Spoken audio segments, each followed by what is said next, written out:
So good morning, everyone. This is Cathy Cunningham coming to you live from the Remax Center, home of the St. John's Curling Club, with the women's tiebreaker game. This morning we're watching a repeat of last night. Well, I think Stacey Curtis would like a repeat of last night, but the same game. Team Curtis and Team Boland are now both tied, 3 wins and 3 losses. Not a great record for either team. I don't think, Laura. I think both teams would say that they would have much preferred to be more like 5-1 or even 4-2. But such is the game of curling when you've got four very equally challenged teams, and the quality of the 4 teams was really quite similar. Absolutely. Yep. And really the record doesn't matter right now. All that matters is this game. Winner goes True. home. Sorry, winner goes to the final, loser goes home. Yep, that's right. So alongside with me this morning is multiple time winner Laura Strong of Newfoundland curling fame. So Laura and I are going to bring you the play-by-play this morning, try and keep you awake. So by virtue of their draw to the button, Team Curtis got the hammer, so they have last rock here in the first end, and first rock into the 4-foot open hit here from Team Boland, and I think this will probably be a fairly open game, a fairly open end. Everyone needs to get their feet under them so early in the morning on a Sunday. Hey, Laura? I need to get my feet under me this morning. Did you? Keep each other awake.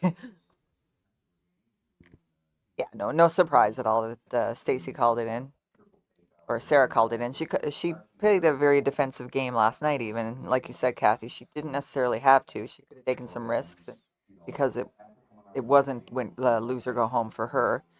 But now that it is, I think we'll see a lot more defense on both sides, really. Yeah, as the stakes rise, the level of defense goes with it, doesn't it? And the risk taking kind of decreases. And in the offensive game, it is risk. It is risk versus reward, and I think there has to be some risk taken this morning if you want to take this game home. Sitting back and waiting for something to happen is never a really good strategy, and I think if you play too defensively, that's kind of what you're doing. Yeah, you got to pick your chances. Yeah. But again, I said last night, Sarah's got to be sick of throwing at a lot of rocks, Yeah. and the whole team's got to be sick of trying to come back. So mentally, I think it's really important for them to just kind of feel like they either have control or at least have it within their grasp early in the game. I agree. I think, the overall analysis of last night's game was definitely that Stacey Curtis's team came out with business in mind, and they never looked back right from the very first rock that they threw. And unfortunately, I think they kind of caught Team Boland sitting back on their heels a little bit, I think. And I'm sure that the ladies had a little chat after the game and probably a little pep talk with their coach to say, how can we approach this a little bit differently, to, as we used to say when we were curling together, start strong. Good news for both teams is there's not a single player out there who hasn't been in a provincial final and won a provincial final. Mm-hmm. Lots of experience to draw from. No reason to be nervous, but there's lots of reason to be nervous. There's a lot on the line here. Everyone likes to have the opportunity to represent their province, but having the opportunity and capitalizing on it are two different things, as we both know. What an experience it is to go, viewers and family and friends at home, see what happens on TV. And like you said, it's a trip, an opportunity to wear the flag on your back or the emblem. But the fun and the experiences that are had and the friendships that are made, that's the behind the scenes things that people don't see, but that we certainly have treasured over the years. So true it is, isn't it? Jeff and I made a quick trip to the Briar last year, when you've got 2 teams in it from Newfoundland and Labrador, and it's close enough, it was in Ontario, so we decided we'd go up and watch some of it. And we were sitting in the stands, kind of minding our own business, and this gentleman came over and sat behind us and started chatting with us, and I looked around, and it was the skip of my very first national team. Yeah, Bob and Sue Rowe live in the area, and they saw us in the stands and came over and said hello. And it was such a lovely reunion, I think you'd call it. They moved away a number of years ago, so we haven't really seen them at all. And we got to spend 3 or 4 days with them, actually, and ended up spending 3 or 4 days with them. And we had such a great time. It was really, really nice catching up. Wow. And Bob and I played together. He took me to my first national championship. It was the mixed in 1984. Wondered if you were going to share the year. Yeah, 1984. Wow. Exciting times for me. I ended up with the flu, missed half the week. Oh. Yeah. It didn't exactly go the way I had planned it. No.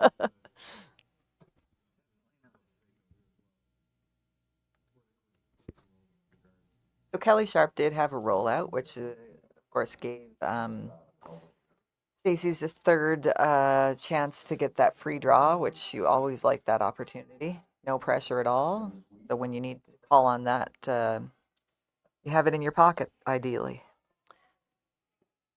That is true. Little tiny bit wide here, I think, with Erica's rock. Yeah, didn't quite get to stick, so Sarah gets to throw the draw. She'll be happy to settle in and get an opportunity to throw a free one. I think that's going to be the trend, straight, certainly from the outside in turn, if the teams haven't picked up on that by now. Yeah, I think, I agree with you, Laura, and back to Erica's, and not to criticize Erica because she's not alone out there for sure. I do think that the difference this morning will be the team that doesn't roll out, the team that makes the hit and stick when the hit and stick is an open hit. And I think Erica knows that as well as anyone does. And again, it's not a criticism of her. It's just a statement of fact that, my husband and I were chatting about it earlier in the competition. And the difference is you making the free ones. You have to make the open draw. You have to make the hit and stick when you need to hit and stick. You have to stay in the rings when it's important to stay in the rings. Those are the kinds of shots that will get you the extra points and maybe even put you over the hurdle. How many times have you played a game where the other team has flashed wide open hits and you say, "Oh, we got them. They aren't even making contact," but they made the shots when it mattered. Yeah. And basically, what you're saying, I think, is yeah. When there's no pressure, like in a situation like this, I mean, yes, there's pressure because of the type of game that we're playing here.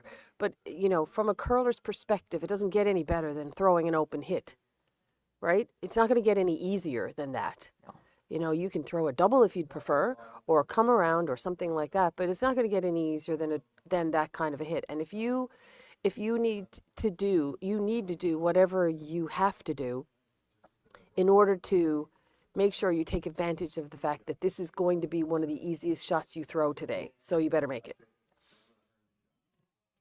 Stacey took the very edge of the rock for ice, and this is still going to roll out.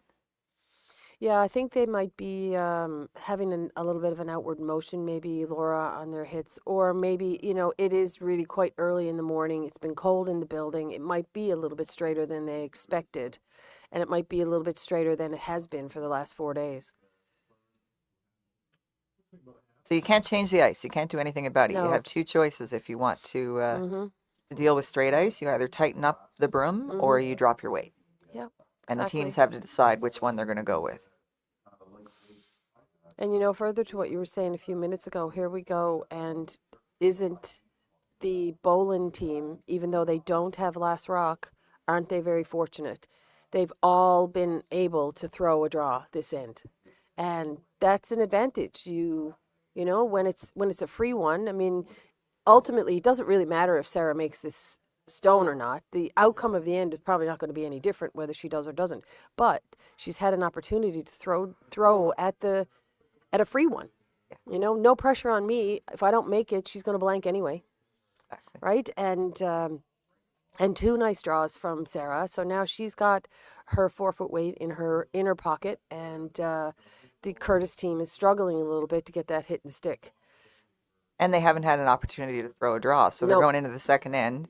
Again, with Boland with the advantage, throwing draws and the sweepers being comfortable judging those paths. And Yep, exactly. you see a lot of club curlers and even higher level curlers who are like, well, I made contact, no biggie. But it is a biggie. It is a biggie.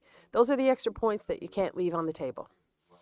So this is a blank attempt now by Stacy. So this one, obviously, she does want to roll out. They've tightened up the ice even more. Which I'm not sure they needed to if she wants to roll out.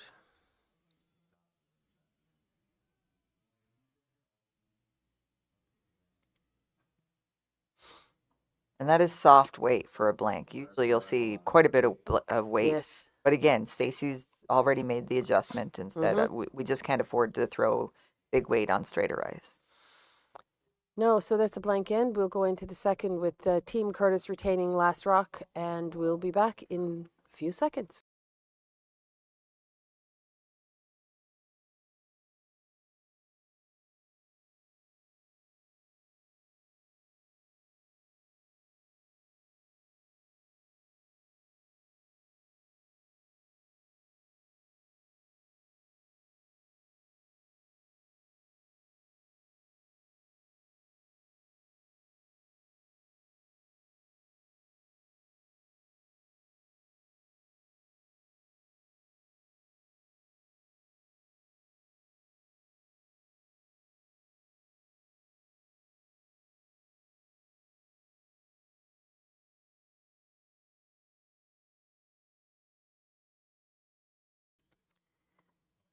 So Laura, a nice, like you said, a nice adjustment there by Stacy Curtis to get her blank in the first end and retain the hammer going into the second.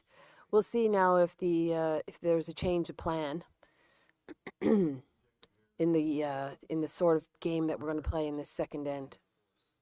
There's a lot of sweeping here going on for this rock, so I'm thinking that Sarah's content to come right into the 4-foot. She's going to say, if you want to make a move, Stacy, you do it. Throw up corner guard if you like. Stacy will. Yeah. I know our rule of thumb was, again, pick your opportunities. And to me, this isn't the best opportunity just because Adrian's rock is so perfect. Get a little miscue uh, if there's a rock started already. Yeah. If there's a rock that goes just a little bit deep or through the house ideally, but then you put up the center guard or the corner guard. Nothing wrong with this call at all, but I'm a little uncomfortable if I'm Stacy with how perfect that yellow rock is. Yeah, I agree. Because we played together, we know what the deal was with us, and you're absolutely right. If the other team hit the top of the 4-foot, generally we just we were like, no, we're not going to do that. Not this end. We'll hit this one. We'll try again. That sort of thing. The game has changed a little bit in the meantime since you and I were playing competitive ladies curling, and at that time it was the 4-rock rule. Now it's the 5-rock rule, so it does put a different spin on it than it used to. But I feel that if you are trying to steal and you've got a 5-rock rule in play, that 5-rock rule is there for your advantage, and throwing it into the 4-foot is probably not the right way to go. I was a little bit surprised, I have to be honest, that Sarah did come in. I thought she might try the guard first. But, she's in good shape here now. Because really it's a bit of a miss by Camille Burt on her corner guard attempt, because she must have gotten a little bit wide, or again, maybe the ice is running a little bit straighter than it was. Her corner guard really ended up to be a center guard. It just didn't come off the line. Unfortunately, Team Boland wasn't able to capitalize on that mistake, and they came right into the 4-foot area, and a double error there, in that she also set up a double on these yellow rocks. So Stacy's asking Camille now to make that double, or at the very least make a hit and roll behind her own guard. So you can see Erica trying to make a curl. It's definitely straighter out there this morning than it has been, Laura. These both teams are really struggling with where to put the broom right now. That's hard. You're at the end of a week, and again, an emotional highs and lows week. And last thing you want to do is have to to think on every single shot, every single open hit, every single draw.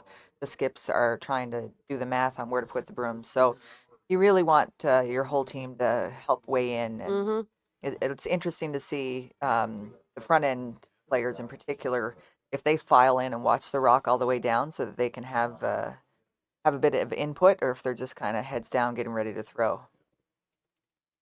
I always filed in. I did. I always watched all of the other players' rocks until like I rarely got to watch the other thirds rocks because I was kind of dialed in, getting ready to play my own shots. But I always watched the path of every shot, and I think that's the other thing that that teams at the highly competitive level have figured out, that this is not for individual people out here with one job each. It's for people making up a team, and the jobs are the jobs. Someone has to do them all, yes, but you need to help each other out. If you see something, you have to talk about it. You have to be looking, though, in order to see it. I mention Brad Goodhue so often, mostly because I know that the people watching here are going to be, Brad's going to be the male team that's watched the most among Newfoundlanders. Um, and I'd say just about every time he gets in the hack, he asks one of his front end players, "Do you like this ice?" Yes. And that was unheard of years ago. Mm-hmm. Why would the skip need help with the ice? That's the skip's job. And you So wouldn't you're trust your right. front end players if they weighed Absolutely. in anyway. No, but you're right. And I think that's how the game has changed so much. It's really important for everyone to be totally engaged out there.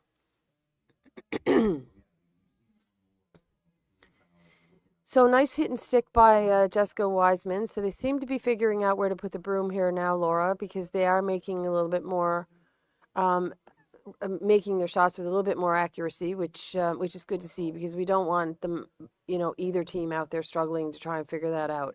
It just becomes a little bit of a nightmare for the teams, and it'll be a much better game to watch if they figure it out quickly. So looks like they have a couple of hits and sticks, so that's good. Yeah, Stacey's been creeping this broom in ever since the first rock of the first end. Yeah. And now she's almost got her broom in the very center of the rock. It's actually on the rock. Mm-hmm. So there's a big sweep here by Camille Burt.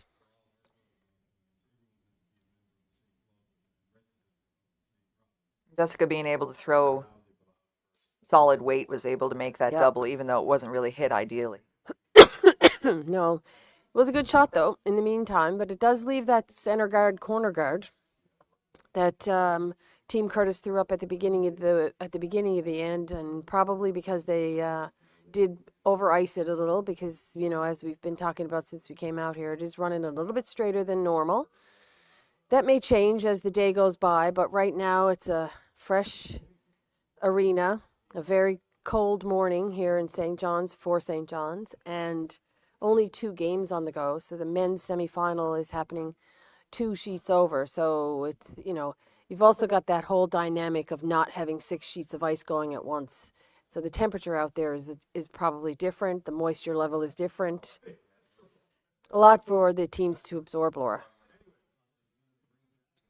Yeah, and my guess is it's been a cold weekend as I speak. I was going to Yeah. say that haven't really seen any jackets come off, but as I speak, Kelly Sharp is taking her jacket off.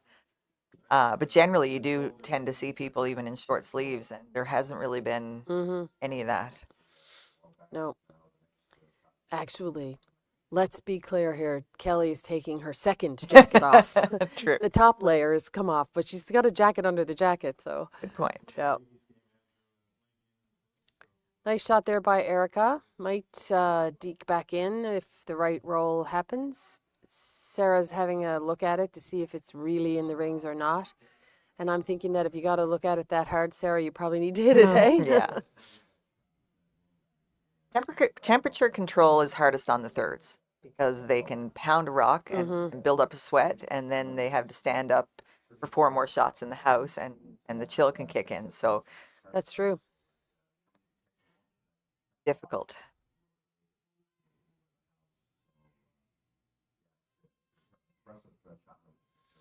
So inside out, which is as we've seen since the start of this tournament, that seems to be the preference for Team Boland. And we've talked about it. I always preferred to go outside in, but a little bit slight error there on Kelly's part. They did get the hit, so they've removed the blue rock, but they weren't able to really take advantage of any roll. So now Stacy is going to have a slight advantage and get to use her own guard. So she's asked Erica to throw an intern draw this time, which is new. We haven't been over here, really, not yet this game. And so it's fresh ice for Erica, a little bit of a challenge to try and figure out how much weight do I actually have to throw to make this shot. And it did overcurl because it was a little bit light, so she's not going to be able to take advantage of it for this particular time.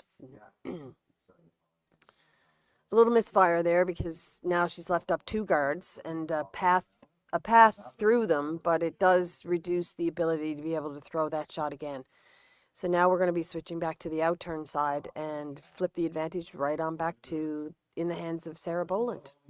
So Sarah has an opportunity now to draw into the top 4 and put a little bit of pressure on Stacey Curtis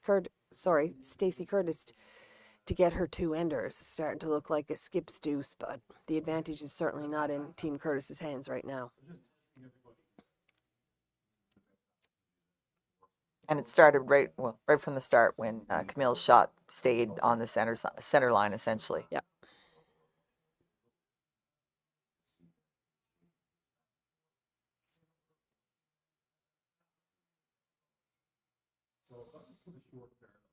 So here we go with the outturn draw attempt by Sarah Boland. Just dusting it to keep it clean at this point. It's not a big curl on it so far, Laura. Now we've got both sweepers down and they've switched, so it's going to be needing a little carving. So you see the close sweeper sweeping differently than the far sweeper. Good attempt. Nicely done. About half buried. I would say that shot was made certainly quite easily because in the front end or in the first end, as we said, Sarah had 2 freebies, and as a result, she was able to put that pretty well exactly where she wanted. Yes, the advantage of being able to throw a couple of draws very early in the game. So this is a big shot now. Stacy's calling to clear the front, actually. So she's not taking any chances. She doesn't want to give up 2 points early in this end, and she's saying, I'm going to remove this guard. Worst case scenario is there'll be a steal of 1 if I can't get at it, but I'm not giving her 2.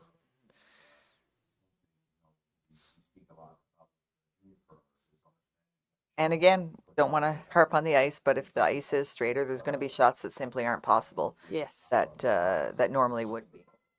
This is a long guard. You'd think you'd be able to come around this with soft weight and get it out, but I'm not even sure it's possible with the ice conditions right now. I'm not sure either. Oh, yikes. Wow, well, I don't think Stacy's going to be too happy with that. I don't know if you could hear it in the background, but the sweeping call was called right away, so she must have got that one going. It did go over the top of that high guard, which she's probably not very happy with herself right now. And sometimes when the ice is really straight, you're going to start to fiddle with your handle a little bit, hey, Laura? And she may have done that thinking that she could get away with it, subconsciously maybe. But when the ice does do things that are a little bit different, you do start to try and manipulate it yourself. And when in actual fact, that's not really going to get you very far. Now, I don't know if that's what happened with Stacy, but I'm just pointing it out that it could have been the case. I would think so. As you said, the way that they called line right out of her hand. And there's also just a fear where it is straighter. Well, even if I hit the broom, is it going to go right on by? She ended up going right on by the other direction.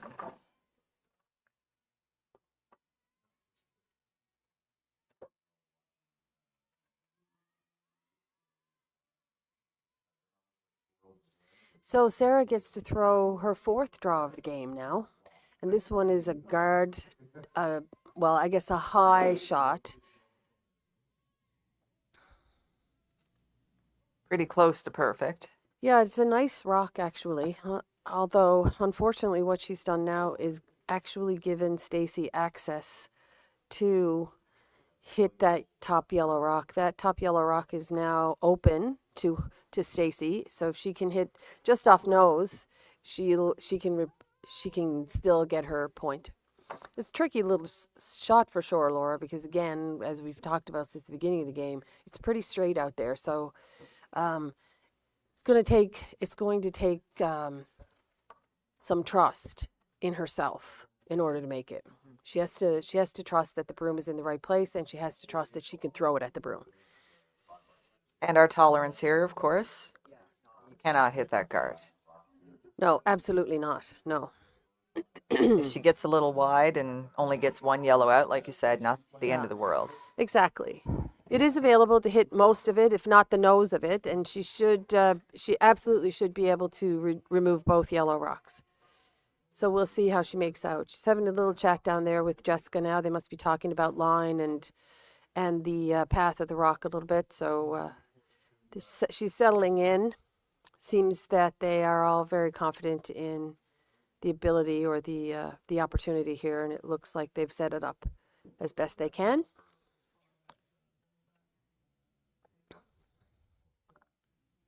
Out turn hit for Stacy Curtis. Just cleaning, and now we're going to try and carve it in. So Jessica Cunningham is on it, really, really trying to move it in there to get both those yellow rocks going. And there you go. Great shot by Stacy Curtis. She'll be happy with that and somewhat relieved, I think, that it worked out well.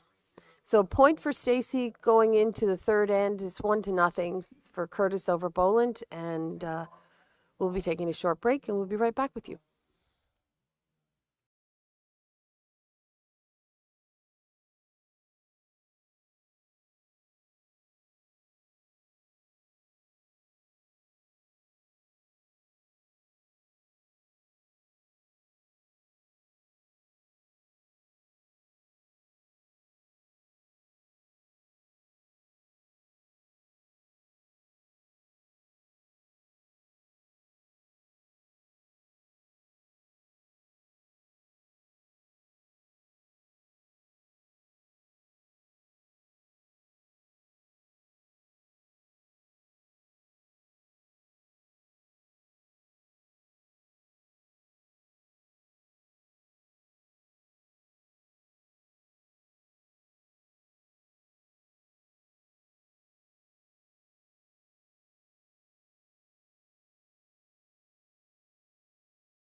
Big confidence boost there, Laura, for Stacy Curtis to make that shot, get her point.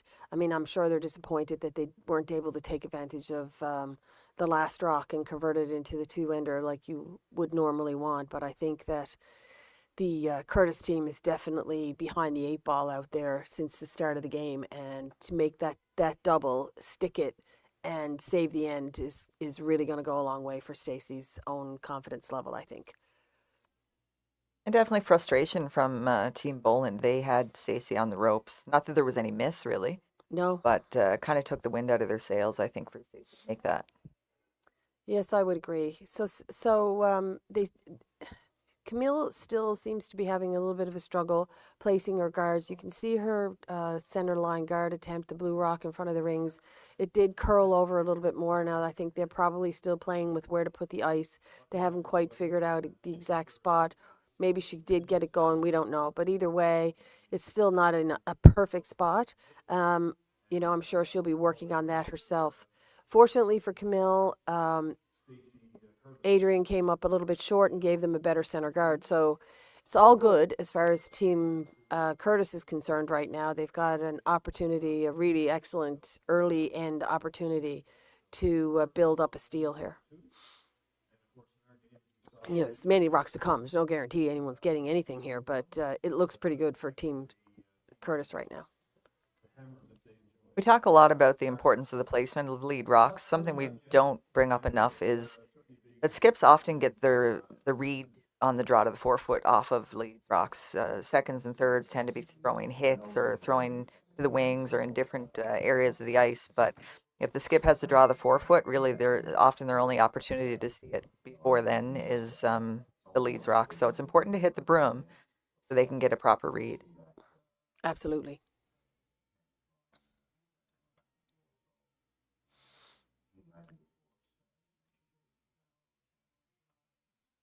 So Camille was a little bit shy of the rings on her second one, and Adrian has returned the favor again and promoted the rock into the corner of the 4-foot.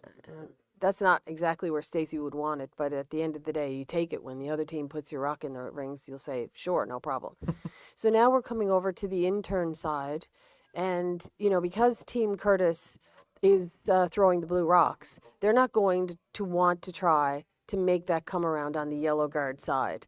So you switch it over and you come over where it's safer, because if you do what Adrian just did, you want to promote your own, not the other guy, right? So Stacey's asking Jessica to throw an out turn come around here. I'm actually not sure if she called the come around or the tap. She may be calling the tap, hey? And that makes sense. Again, straighter ice. Yes. Sometimes you have to let the dream go that you're going to be able to make come arounds. And you have to change your strategy and put guards up, nice tight guards that you can tap dead buried instead.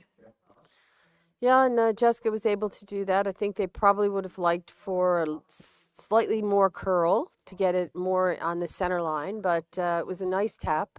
It's at the top of the house, so it's in a good position. And Sarah has recognized that she's in a bit of trouble here now, so she's going to ask Beth to take out their guards and clean it up a little bit. There's an opportunity here to make a double run back. In the clearing of the two yellow rocks, you could certainly push the second yellow into the rings. Didn't happen for them, unfortunately. They didn't quite get enough of the top one, but she did clean it up nicely. Removed a couple of guards either way. They were hoping for a little more curl, Cathy, and I think we could start running a tally of how many times we're going to say that this game. I agree. I agree. They are definitely struggling with the straightness of the ice this morning. Of course, the men's game is on sheet 4. I don't know if they're experiencing the same thing. Said last night, sheet 2 has tended to be all week a little straighter. Sheets that are played for playoffs are already predetermined by the rules set out by Curling Canada. So you might ask, well, why are they on a sheet that might be a bit trickier? But that's the rules for this are actually by the NLCA. Oh, they don't follow the Canadian curling rules, because if they did, this would be on sheet 3. Because at Curl Canada level, they play all the playoff games on the same sheet. And that, I don't know why, but I do know they do. And so, we're back out here on sheet 2. So, point to be made here is that the final is on sheet 3. So whoever wins this game is going to need to do an adjustment. Absolutely. Because you and I have both agreed since the beginning of this week that sheet 2 is a little different. It is behaving a little differently than some of the other sheets. Nice shot by Beth. Yeah, really, really nice shot. And we've talked about Beth's level of play also since the beginning of the tournament, and she has been playing really, really well. She's able to adjust incredibly well from a soft weight shot to a hit weight shot. Wasn't able to get rid of all of the blue rocks, unfortunately. She did clean up a bit of a mess, which was an excellent shot, no doubt. Would have been nothing short of a miracle to get rid of it all. But so there is still a bit of an advantage here for Stacey Curtis in that she can draw to lie 2. Unfortunately for Stacy, she has lost her center guard, so she's trying to draw to lie 2 around a yellow corner guard, which I'm not sure I like. No, she certainly doesn't like having to. No. You don't want to play to the No. wings when you're trying to steal. I'm not sure what other options she had. She could have thrown up another center, and Yeah, she could have thrown up another center. She could have hit the guard. You know, she could have peeled it, which I like better than the call that they made, because I never like to go around the opponent's corner guards when I don't have last rock. But in any event, what happened was Erica was a bit shy, or it overcurled, and that may be because they're going from the center line out, so they're getting curl in that direction, because we know there's no curl in the other direction. But what she did do was move the guards around a little bit and actually provide her team with a slightly better center guard. So it wasn't all bad. no, and it's nice and tight too. So if Yeah. Stacy does have to throw a run back, it's not going to be a long Mhm. one. So now Kelly was asked to come around that blue center line style, not quite center line guard. She had really excellent weight, but it just didn't curl. And again, story of the game, as we said, Laura, but an opportunity here for Team Curtis to hit this yellow rock now and lie 2. The call is to hit and roll under the blue guard.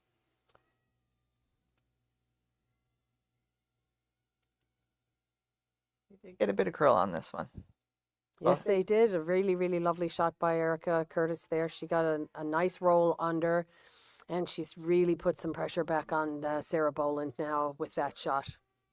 Erica will be very pleased with herself for that, and she should be. Pleased with Jessica too, I think, for carving that in there. Helping it over there, yeah. Yeah.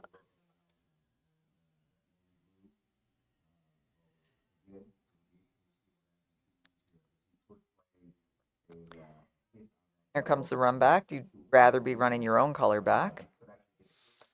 Absolutely. And the reason for that is obvious. You know, if you do plug it, then you want to plug your own in there, not theirs. So in-turn run back for Kelly.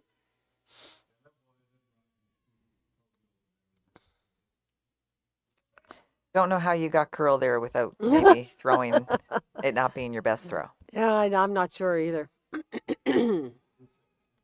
Maybe a combination of a little bit less weight than she was hoping to throw, and it got a little bit more curl. I don't know, but they did call the sweeping quite early, so that sort of seems to indicate that she probably didn't quite get out to the broom.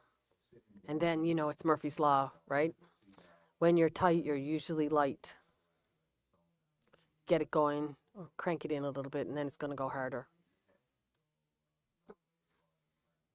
And straightness of the ice is playing on the minds of every thrower out there, not just the skip. So I mean, you do have to trust that the skip has got a read on it and just throw what she's asked at the broom that she's put down. But it can't help but creep in there that you're a bit worried that it's going to run straight, and you try, as you said, Cathy, you do these little tweaks with your releases and try to help it curl, and that's not helping your skip get a good read for when she has to throw. No, it's important to give that feedback to the skip too when you do that. You know, if you come in Kelly's case, she comes back down now and talks to Sarah, and she says, "You know what? I got that going a little bit, so don't read that." You know, so in case Sarah didn't see it herself, which you know it sounds like she did because she called the sweeping right away. But either way, you need to be upfront about it and accept it. You know, take responsibility for not throwing it exactly as you should have, and make sure that the skip knows that you didn't. So now turn guard attempt here by Stacy Curtis. A slight overcurl, I think, Laura. But she did manage, I think, to cover up a piece of it. The fact that they're still contemplating, I think you're right. Not a lot of ice put down there by Sarah, so I think she's got enough of it to try and chase it. Of course, as we said, with the game on sheet 2, that puts us on an angle, so it's hard for us to see how buried rocks actually are. And that's why your vision as well is on an angle. So we apologize for that, but there's 2 cameras out there, and they are planted over sheet 3 and 4. We don't have the tracking system yet. Illustrator Or and ever. tracking system. Or ever. Making Yeah. notes.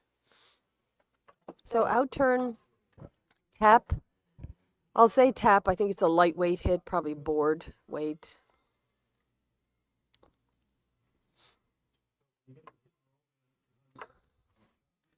Looks like the best she could do.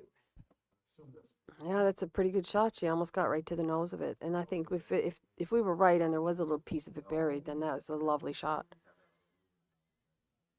She did get a little roll toward the center, which tells me that that's probably completely available now to Stacey Curtis, and Stacey will have a go at hitting in line too. The job, Erica's job now is to make sure that that doesn't jam on the back blue one. So she's got to decide really early from the call or from the throw that Stacey gives her whether or not she can get to the inside and roll under, or if she needs to go hard to make sure that they send that yellow rock over the top of the blue one and don't come in contact with it. So it's a little bit tricky because it is a split-second decision. But that's what thirds are paid to do, apparently. Exactly. How is the pay for a third? Oh, it's great. Yeah, yeah. You get to be the go-between between the skip and the rest of the team. It's Ew. lovely. Yeah, really a challenge if you like challenges.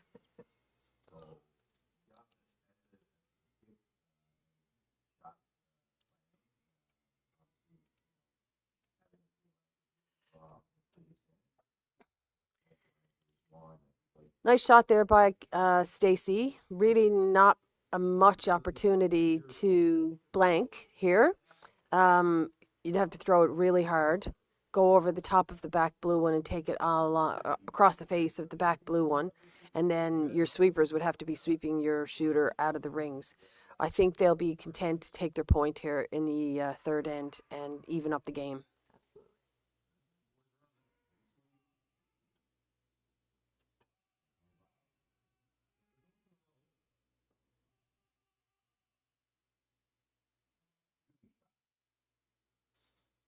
Pretty normal weight coming down, I think.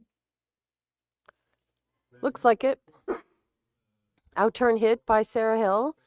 She needs to hit and stick in order to get her point. You can see Erica getting there ready to try and sweep it out. That's a big miss. Wide open hit. Yeah, it's a big miss on straight ice. I'm thinking that all the players are struggling a little bit, Laura. But nevertheless, that's a steal of a point for Stacey Curtis, so she'll go up 2-0 after the 3 ends, and we'll be right back to give you the fourth.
So an early steal here for Team Curtis on a mistake by Team Boland, and it's 2-0 for Team Curtis.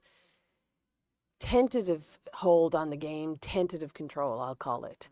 Looks like they're a little bit more comfortable than Team Boland right now, but it's a long game. Things can change. One good shot will switch things around. So a nicely placed center guard by Camille Burt. So she seems to have figured out how to do that. So that's good. She'll be happy with herself. Unfortunately for Adrian, she was a bit deep. And so it gives Camille an opportunity now to draw around her lovely center guard. We've got Jessie Gauthier saying hello from Labrador. Not sure who she's going for, but or maybe neither. Maybe she just enjoys curling, but she has commented to say hello.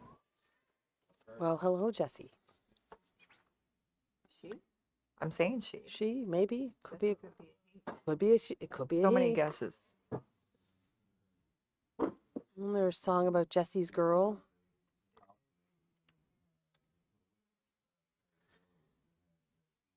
Didn't quite get it buried under there. Nice weight, however.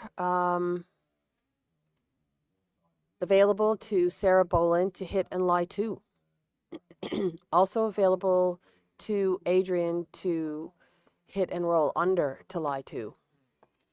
That might be the best way to bury. Usually we say a hit and roll under is much harder than a come around, but again, in this case, when the ice is straight. So got away with it. Kind of. She did leave the one in the back of the house, but a little bit more curl to leave it on the 4-foot or the tee line, which is the where the broom head is, where Stacy's broom head. That's the tee line of the house. I think that would have been the better rock to stick. Yeah. So an in-turn draw attempt here now by Jessica Wiseman. To remember that she is Wiseman, even though she'll always probably be Jessica Cunningham to me.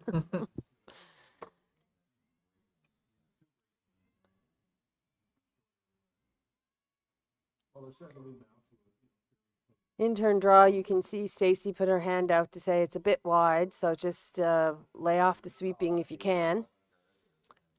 Let it work a bit. Let it curl a little bit. You can see now Camille is on it to try and get it to carve in there underneath that center line guard. Nice weight.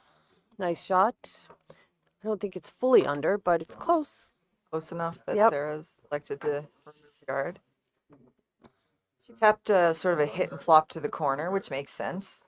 Be nice to have Sure corner guard does. You may as well have, get what you can out of it. It's you could just peel it, but you don't. She has last rock, so a corner guard would be a nice bonus if Beth can make this and stick about 2 feet left of where it is now. Cathy, is Jessica's son Jake used to his mother being called different names all the time? I don't know if he's up and watching. Yeah, she's just mommy to him. She's got a pretty cute little guy there. Yeah, he's sweet.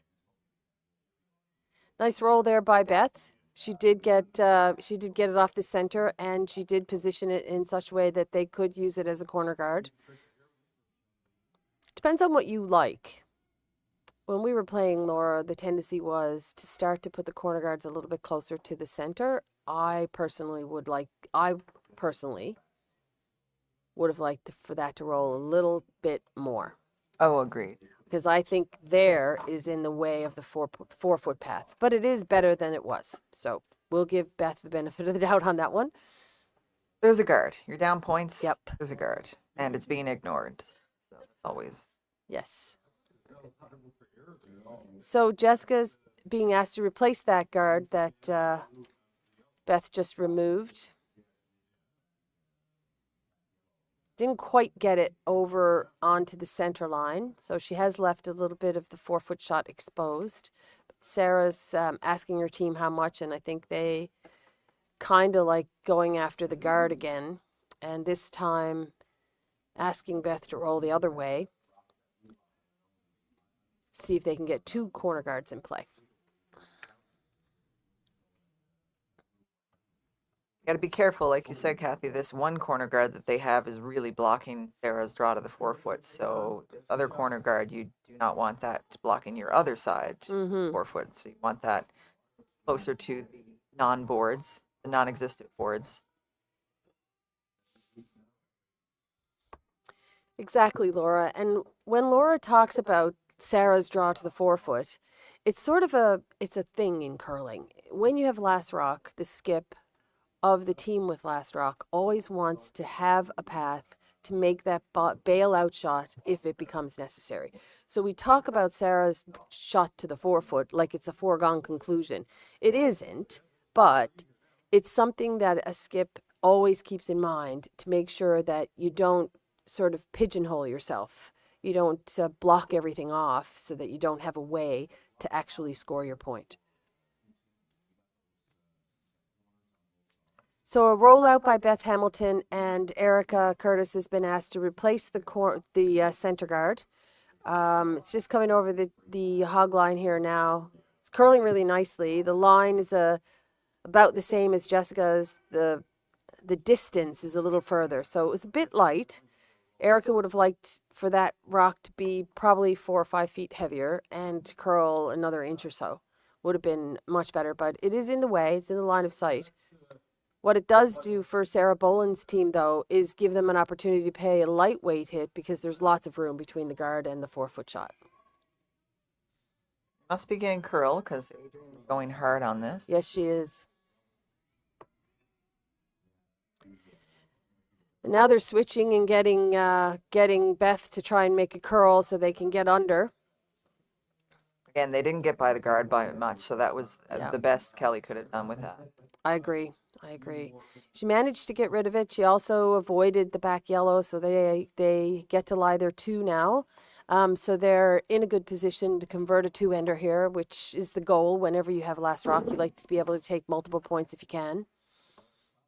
So the same type of shot now for Erica Curtis to play. I think she has a little bit more weight than Kelly did. You can see Jessica there, the head sweeper, trying to make it curl a little tiny bit.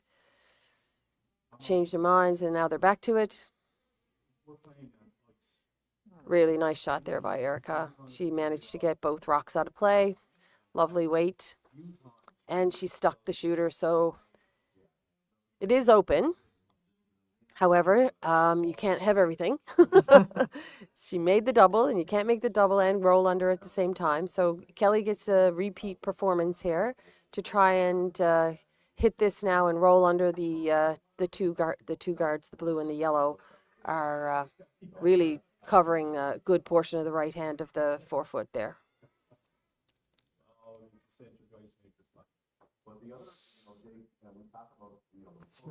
That's lovely. Kelly got a roll, and she's fully buried now underneath the blue guard belonging to Team Curtis. It's a long guard, but there's not much curl there to play anything cute, Laura. That was a fantastic shot by Kelly. Really, really nicely done.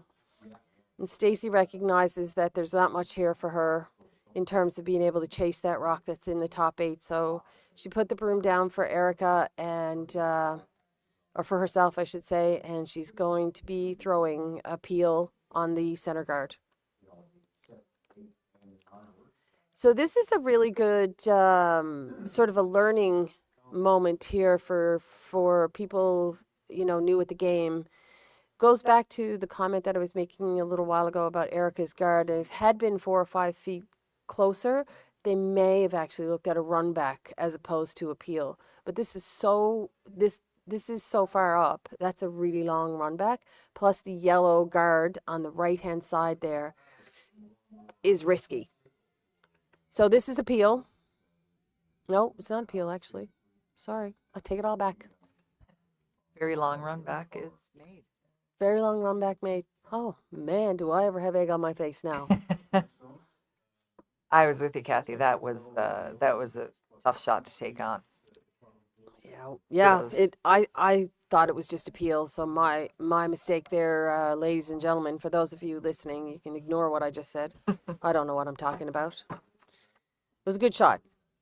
And now that it's done and it's, hindsight is 2020, as they say, Laura, you may as well go for the run back. If you don't make it, you get the peel. So no harm, no foul.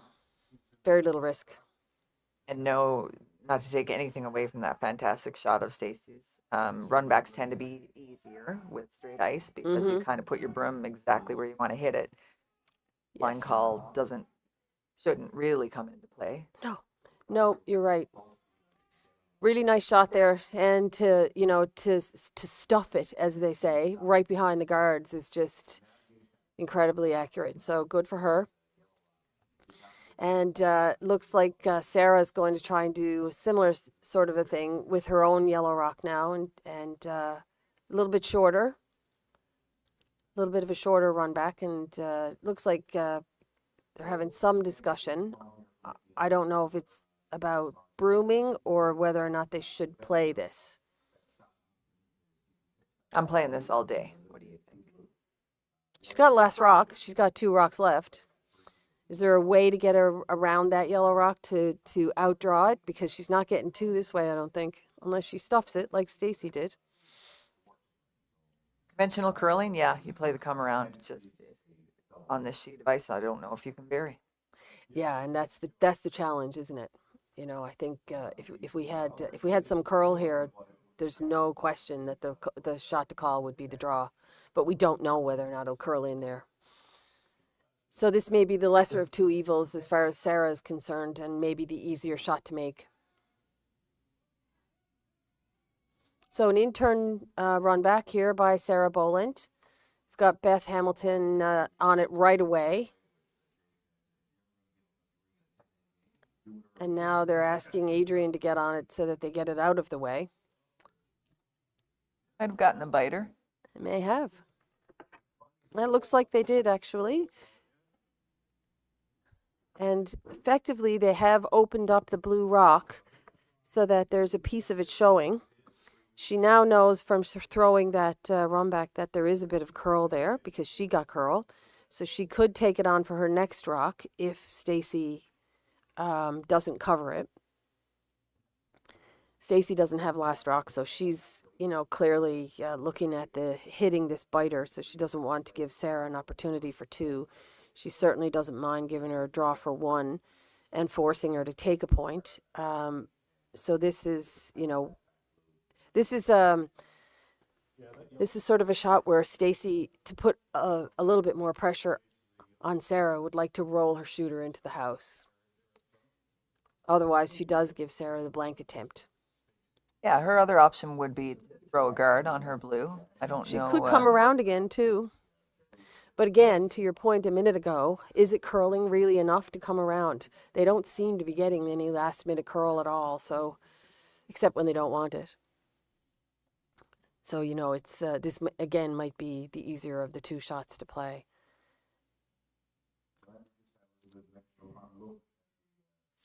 So an out-turn hit, she'd like to hit it on the centerline side so that she rolls in, ideally to Christmas tree it behind that corner guard so that Sarah has no choice but to draw for 1. Didn't get the roll, so has left an opportunity for Sarah to blank if she'd like to take it on. She does have a piece of this rock on the in-turn side that she can play the blank. She doesn't need to hit any more than she can see to blank it, so she may take it on. She's looking at it really hard. She's also looking at the draw for 1. So maybe she can't see as much of it as we think, Laura. Yeah, it looks quite makeable, but it does to me. I mean, sitting in 45-degree angle. Maybe not. Maybe not. She can see a piece of it. And like I said, she only has to hit what she can see of it, but she doesn't want to go down 3 with a miss. No. Although you miss the draw, you go down 3 too. So it's just a matter of preference, I think. I think so. And we'll go back to the first end and the second end where we said that Sarah, we're in the 4th end, but she's already thrown 4 draws. So this may be her most comfortable shot and as she feels the best way to get on the scoreboard. So in turn draw, she needs a piece of the 4, almost a piece of the 4.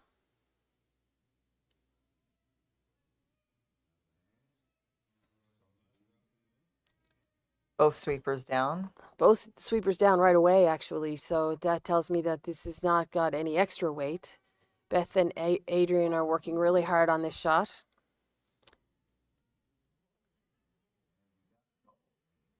Not going to get there. I think that may have been because she had to go out a little tiny bit wider, Laura, to get around that rock in the top of the 8 foot. So a big steal of 1 here for Stacey Curtis to go up 3-0 after 4 ends. We'll be right back.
Big steal 1 there by Stacey Curtis, and for the time being, they seem to be in control of this game.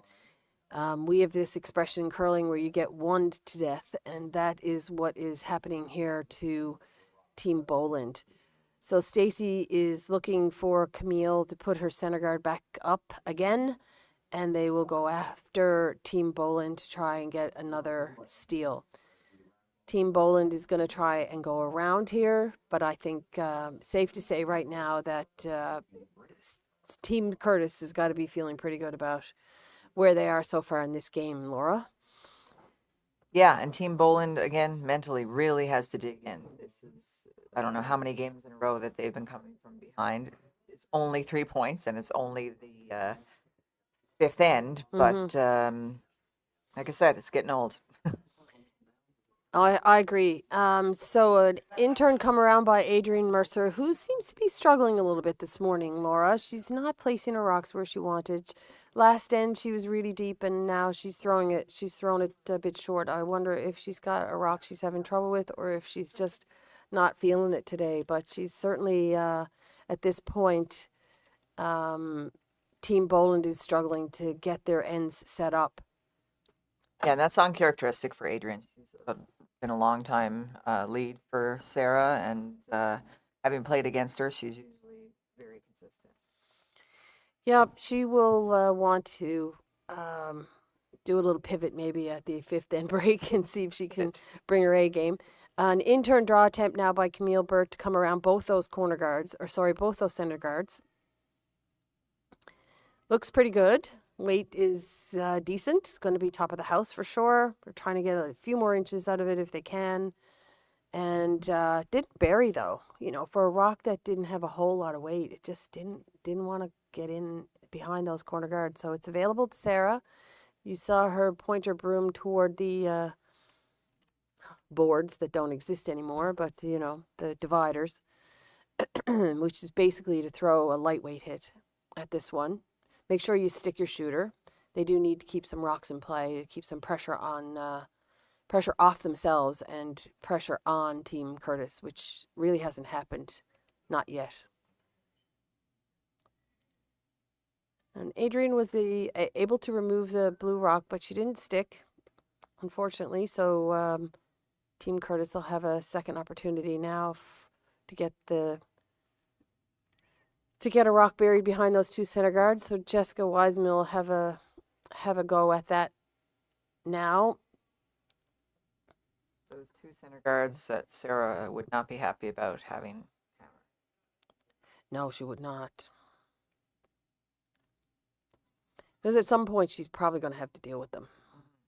And that may be that she'll have to peel when she really doesn't want to, or it could be that she's going to have to draw around them at the end of the end.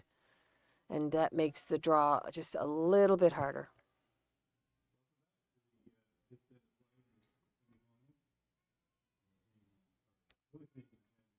In turn draw, attempt by Jessica Wiseman. Nice weight, but once again, it really hasn't curled all that much. So does leave a piece of it available for Sarah and team. Sarah's asking this time for backline weight, so she can probably, her reasoning for reducing the amount of weight that she throws here would be to see if she can get an inside roll on the hit attempt. So is this Beth Hamilton's chance here to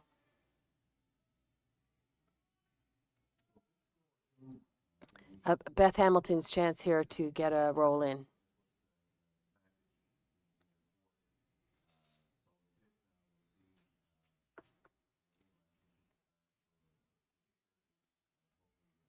Nice hit and stick there by Beth.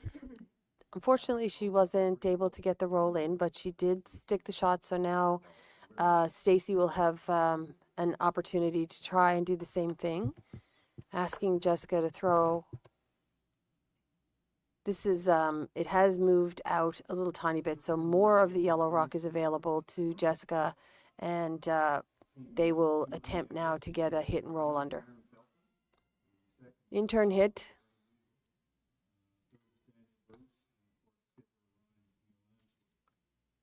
Yikes, yikes, oops.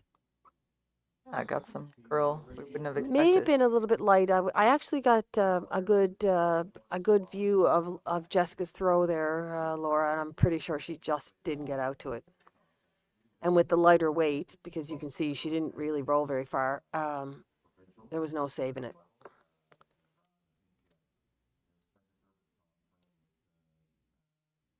Got an update for you on sheet 4. Of course, very important game over there. We got an update. I just got to see what it is. It's 3-1 for Team Simmons, actually, Laura, after 4 ends. They're in the middle of the 5th as well. I think there was a relatively big shot made by Simmons in the 4th to get his 2. I saw a few claps. Oh, was there? Okay.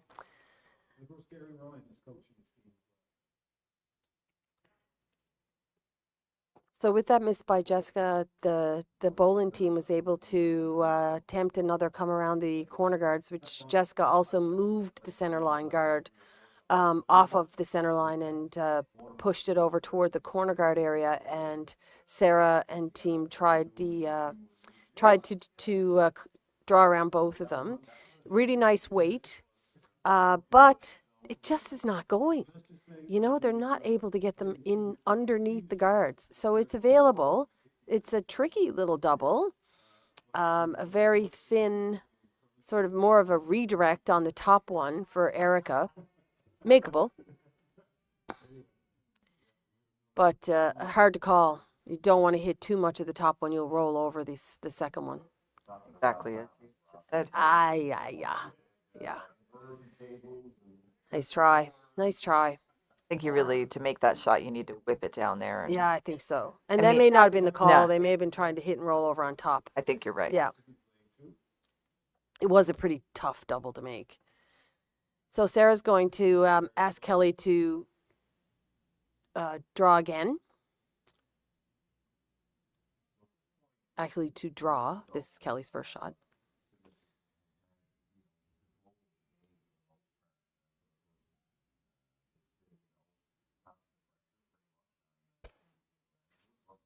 In-turn draw, and then Adrian is on it. You can see the angle of her broom. She's trying to help it curl over behind the 2 corner guards. Just really does not want to go over there, does it? Doesn't have to be buried. You want to get lots of separation there, so there's no easy double. And that's where the sweepers and the line caller need to communicate. Line caller ideally would say, go as deep as you can here, but by the time they made that plan B, they weren't able to drag it very far. No, unfortunately.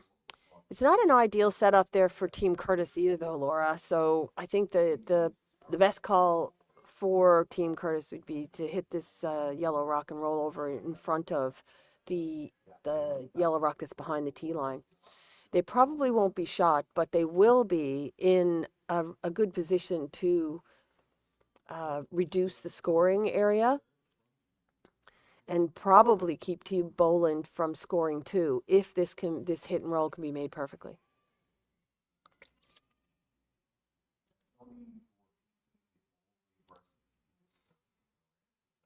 Very nice shot there by Erica. Rolled, I think, a little bit too far. Set up a mini pocket, I'll call it. It's not a perfect pocket, but it is available now for Sarah to come down and sit on the corner of the blue one, which will also protect the yellow rock behind it, which is a little vulnerable right now. So an in-turn draw attempt for Kelly, and she is basically throwing the same shot she just threw. Sweepers are not touching it, which tells me that they can't carve it because it's heavy. That was the thing with Erica's shot, even though she didn't roll to be shot and left a bit of a pocket, it made Kelly have to throw a very precise shot. Yes. And again, on this sheet of ice, any given day, precise, you don't want to be throwing shots with very little room for error, but especially on a tricky sheet of ice. Unfortunately for Kelly, she's moved to the shot rock now, so that blue is actually sitting one, and she pushed the yellow rock a little bit further in behind the blue one to give it a bit of added protection. Neither rock is in a great spot, except for the fact that the ice is so straight. It's actually better than you would think. Visually, you should be able to come down and corner freeze that blue one. However, in reality, no one seems to be able to get it to curl there. So whether or not you can actually sit on the corner of that blue one is anyone's guess. Now, it's not an ideal shot for Team Curtis to be playing anyway, because if you leave it open, you're going to give the other team an opportunity to remove the two blue ones and leave themselves lying three. But where does Stacey Curtis go, given the fact that the ice is pretty straight? She's lying one. If she doesn't get it right over on the nose of that blue one, then she could set up a double. So as you can see now, Laura, she's opting to hit this one in the back 4-foot because she doesn't really see a good way to help herself playing under those guards. And I agree with this call. I do too. Boland has hammer, so you don't really want to leave her lying second and third, even though it's really hard to imagine her getting the blue out now anyway. But you don't want to leave your own blue. If you called the draw, as you said, and stay open, that's the only way right now that Boland can remove the blue. To use the rock that you throw. Stacey would like to stick here, though, because that does put a little bit of added pressure on Team Boland. Without sticking here, it gives Sarah an opportunity. It gives Sarah an opportunity now to come around and sit on the corner of that blue rock, or to try. Whether it can be made or not is anyone's guess, because I don't think this shot is easy at all. No, and again, given the circumstances, Stacey might have been trying to roll out there just to make this a bit more of a cold draw and not leave backing. True. That's true. She may have. It makes it testy for Colin Thomas. He's currently in the perfect position. Make me laugh would be the next field attempt when you see them try to make contact with that yellow. Yes. Again, harder on the head when the ice isn't behaving the way you are used to. No, I mean, you can just tell, because look at how much time we're taking for this draw to the 4-foot. That seems like it should be so obvious what she has to do, but it's obviously very tricky. And there's a lot of chat about, can we do this? Is it makeable? Should we try it? Where do we put the broom? Whereas normally these things come naturally to a skip. This is what we have to play. This is where we need to put the broom to do it. And they're really struggling. I mean, you can tell that by the amount of time they're taking for every single shot. We might have time clock issues by the time this game gets into the 8th or 9th end, Laura, and that's going to add another complexity to it, isn't it? And both teams might because of, as we said, the sort of ice questioning, but it's in favor of Stacy, who's now up the points, and Yes. strategy isn't quite as complicated for her. It's more make rocks go away. Mm-hmm. So in-turn draw attempt here by Sarah Hill. A little bit of an early sweep by Beth Hamilton, and then they were off of it, and now they're back on it, and now they're both sweeping, so that tells me they have to go for weight. Line The looks line really looks excellent. Really need to get to the corner of this to be shot rock, though. Not quite. So blue is still lying 1, but it's a little bit more vulnerable than it used to be. This is going to be a tricky little guard placement for Stacey Curtis. She has to cover whatever amount of that yellow rock can be seen. Stacey needs to cover it somehow. She can do that a number of ways, though, Laura, but it does need to be covered. There's a large margin here, though, for Stacy. That is true. She can be anywhere over the center or anywhere over the hog line, close to the center line. It could be high. It can be Wide. deep. It can be a corner piece under the blue. It can be top 8. Doesn't matter. All as she long can't as- do is overcurl, and No, you don't want to overcurl it, and you. If you're gonna leave it available, you probably want to leave it higher than close. So ideally, around in the 2 zone, covering the center line.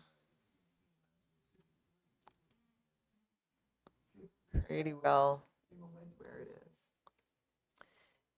Yeah, I think she's accomplished what she wanted to do, which was to take away any sort of a tap on that top yellow one that Sarah just threw in there. I don't know if Sarah has anything now except a cold draw. Hey, I don't see anything else. I'm not wasting any more seconds trying to find something else here. No, and the clock is ticking, and it continues to tick. I see nothing for them to play other than a draw. And I think this is kind of where the front end needs to be, walking up there and saying, guys, a lot of discussion here for nothing. Hate to have to draw the button, but again, it's what you throw for hammer. It's pretend there's no rocks in play whatsoever, and you just put the broom where you did for. Absolutely. I don't know if they were talking about whether or not there was any opportunity to actually try that tap, and maybe they were. But ultimately, that discussion really needed to happen while Stacey was throwing her guard, and you needed to know what you were going to play if she made the guard. So I don't know if this team is the kind of team that does that, but I remember as a skip many times your sister and I would have this conversation. She was skipping the team, but she and I always had that conversation. If she makes this guard, what do you like? What do you like for us to do? You don't have enough time on that clock to waste it having that conversation after a rock comes to rest. Especially if they've made the shot that's called. If there was Yeah. something out of nowhere, a wick and really thrown off. Well, we didn't expect that. Then maybe you say, "Oh, well, this changes everything. Now we got to have a chat." But they knew when Yes. Stacey went to the hack what she was calling. Yep. So in-turn draw attempt here from Sarah. Not much sweeping at the very beginning. Good work being done there by the sweepers, though, as you saw, right into the 4-foot. So score of 1 for Sarah Boland. Score is now 3-1 going into the 5th end break. So we'll take a little bit of a longer break here. We'll be back in 4 or 5 minutes. Thanks for joining us, and we'll be right back with you.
So welcome back, everyone. Sorry about that.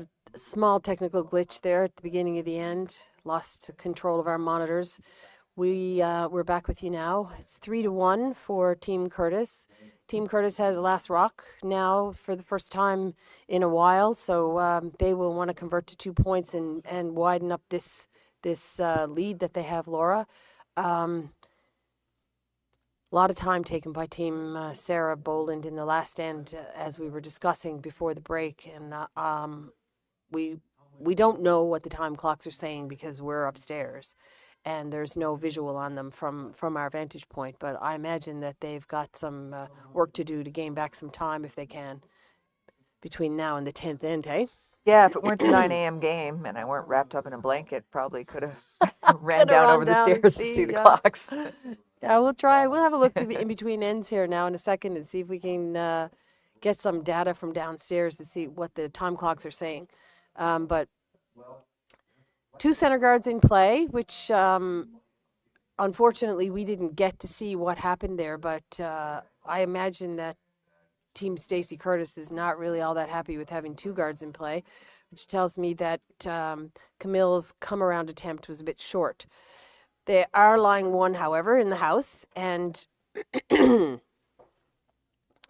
hit and stick attempt by Team Boland. She might have hung on the corner there, and Stacey's she's not getting fooled into trying to make a play on that one. She's looking at these center guards and saying, I don't like the position of these, and I'm taking them out right now.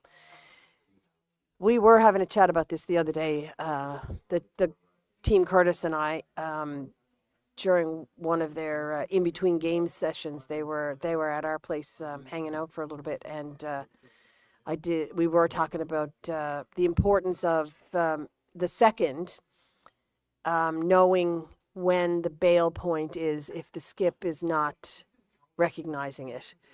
And I think that the discussion that the girls were having has highlighted to the team that when you're up a couple of points, don't waste too much time waiting to clean the front up. If you have the opportunity, do it. Unfortunately, Jessica wasn't able to take advantage of that opportunity because she did kind of plug it up there and leave two guards in play. So there's a slight advantage to Team Boland here now, Laura, for the first time in a long time. Yeah, the bail point is sometimes team specific, depending on sort of the strengths of your players and your comfort level with rocks in play. But I would say most women's teams for sure would be wise to bail at second. I think so. I think if you're bailing at third, then you're kind of in trouble, and you've tried something that didn't quite work out. And you're going to have more rocks to move at third if you wait that long. Right. That's why I say women's teams versus men, because they can move 5 rocks relatively easily.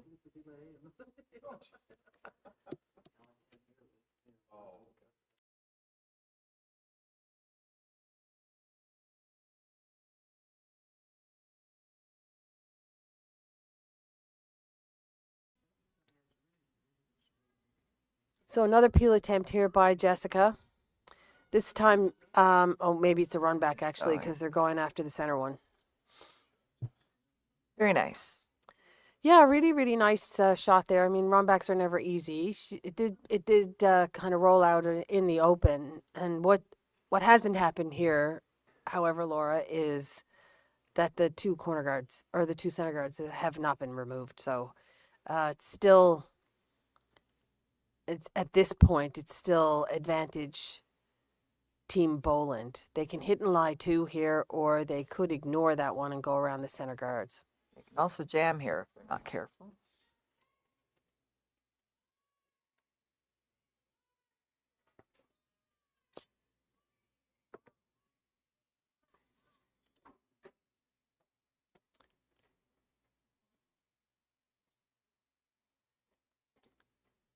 So Kelly's hit and roll attempt, she, I don't know if it was a bit light, Laura, but it certainly took up curl. Or we don't see curl. Yeah, and she did move the yellow rock that was biting slightly. You saw Stacey go over there and have a look at it. I'm not sure if it's counting anymore. It doesn't look like it is. Stacy doesn't really care. She's going to play the peel anyway. And it looks relatively natural to play the double peel, but Stacy's playing the single. Double peel is always harder than a single peel, and the most threatening rock is the one right there on the center line. So Yes, I exactly. like this call. I do too. And Erica was able to remove it and roll all the way out with a little bit of help from Camille, but nevertheless, you don't care about that as long as you roll out. So there's now it's a corner guard in play. Sarah, however, is down to 3 rocks, and so they're going to try and take advantage of whatever guard there is now and see if they can get a piece of this underneath. The good news for Sarah is that they can try and bury a piece or all of it underneath this blue guard, but if they weren't successful in getting a fully buried shot, 2/3 or 3/4 buried really brings back into play that yellow rock that's deep in the house. Even though it may not be in the rings, it's still in play and still available to jam something on it. So even if they only get a piece underneath this guard, still a good shot. I'm not sure that they were successful actually in getting it to curl, which again seems to be the story of the game here this morning. For anyone who's just joining us, there's some struggle going on with the straightness of this sheet of ice this morning. Didn't get it buried. So an in-turn tap out for Erica Curtis here. Yeah, not only is it not buried, there's room on the other side to flop behind the guard. Mm-hmm. Just like that. Just like that. Nice shot there by Erica. Good sweep by the girls. A little bit of a panic, but they made it. What was it? Trevor's quote last night? Yelling that could break Tupperware. Oh yeah. They weren't quite. They weren't quite Yeah. yelling that loud, but No, that's right. talk about Trevor as our I don't know. I think he's Technical support. our head tech support. Yeah, he's head tech support. We're yeah. lucky enough to have Kevin Foley with us here today. So thank you, Kevin. Mhm. Yes, I wrote your name down. That's a long story, ladies and gentlemen. Laura might tell it in a minute. So that was a lovely roll by Erica Curtis, and now Sarah Hill really doesn't have a whole lot of choice here but to try and outdraw it. So she's going to try an in-turn draw, try and tuck a piece behind the blue rock that you see in the 8-foot area. At least I think that's the call. Looks like it with the ice that they've taken. I didn't see her actually indicate what she was doing, but seems like that's what she's doing. Hey, Laura? Yeah. So While we're waiting for Laura to throw, would just let you know that it is 4-1 for Team Simmons after 5 ends. They are still in the middle of the 6th end after their 5th end break. Certainly, it seems to be advantage Team Simmons at this moment in that men's semifinal. So in-turn draw attempt here by Sarah Boland. Sweepers are on it. Gotta go, gotta go, gotta go.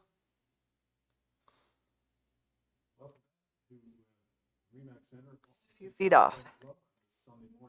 It seems, unfortunately for Sarah, that her draw weight just deserted her there on that one. She's had quite a few lovely draws since the beginning of this game, but right now, not so much. So a chance for Stacey Curtis to lie 2 here now. This would be a big end for Team Curtis to score 2 to go to widen the margin out there. First draw to the wing, I think we've seen. Yeah. Hasn't really been much opportunity to No. do it, has there? And because it's the first one, bit of a guess, this might end up right at the edge of the 4-foot. It might not curl very much at all, or it might end up right over on the M of Remax. Yep. We shall see. Main thing is for Erica to relay to the sweepers whether it's curling or not, because if it's curling, then the weight is going to come out of it quicker.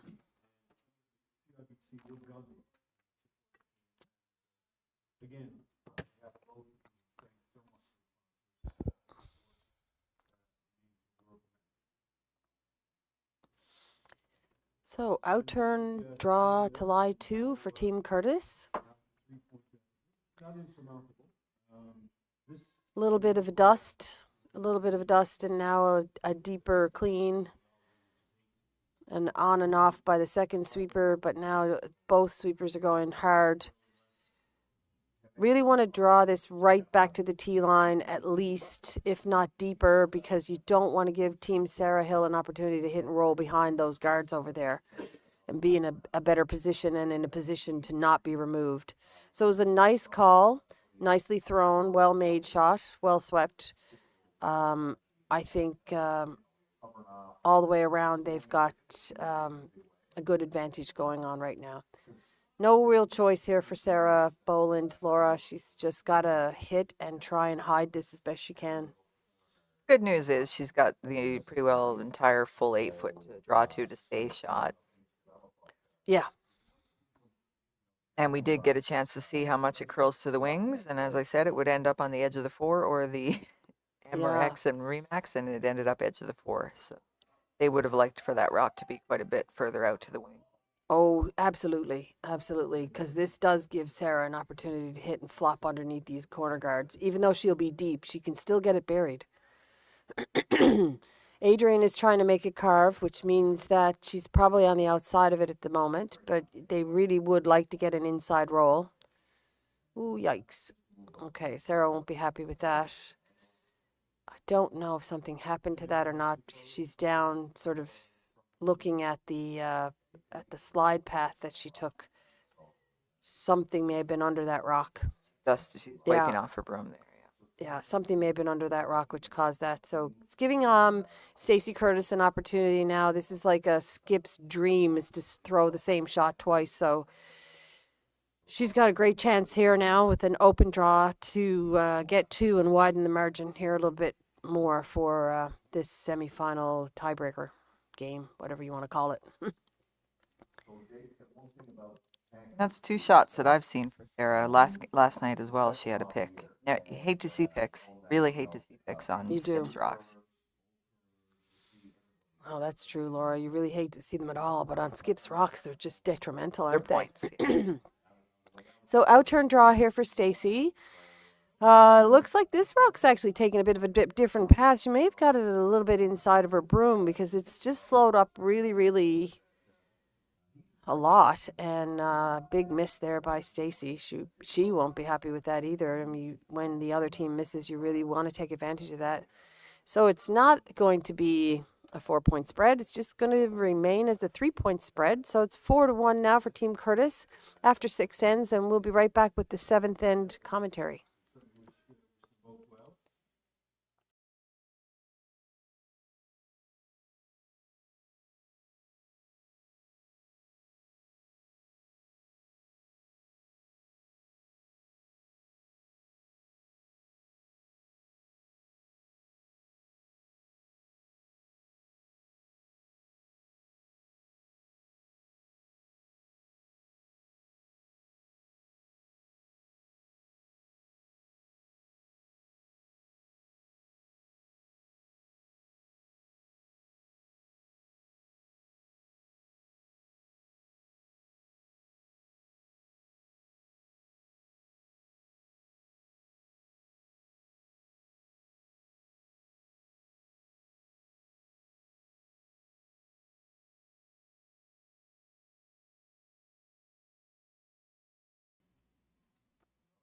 So a real lost opportunity there by Team Curtis, and I don't think Stacey's going to be very happy with herself. Hopefully she can just brush it off. They didn't get their extra point there, so right now it's 4-1 for Team Curtis.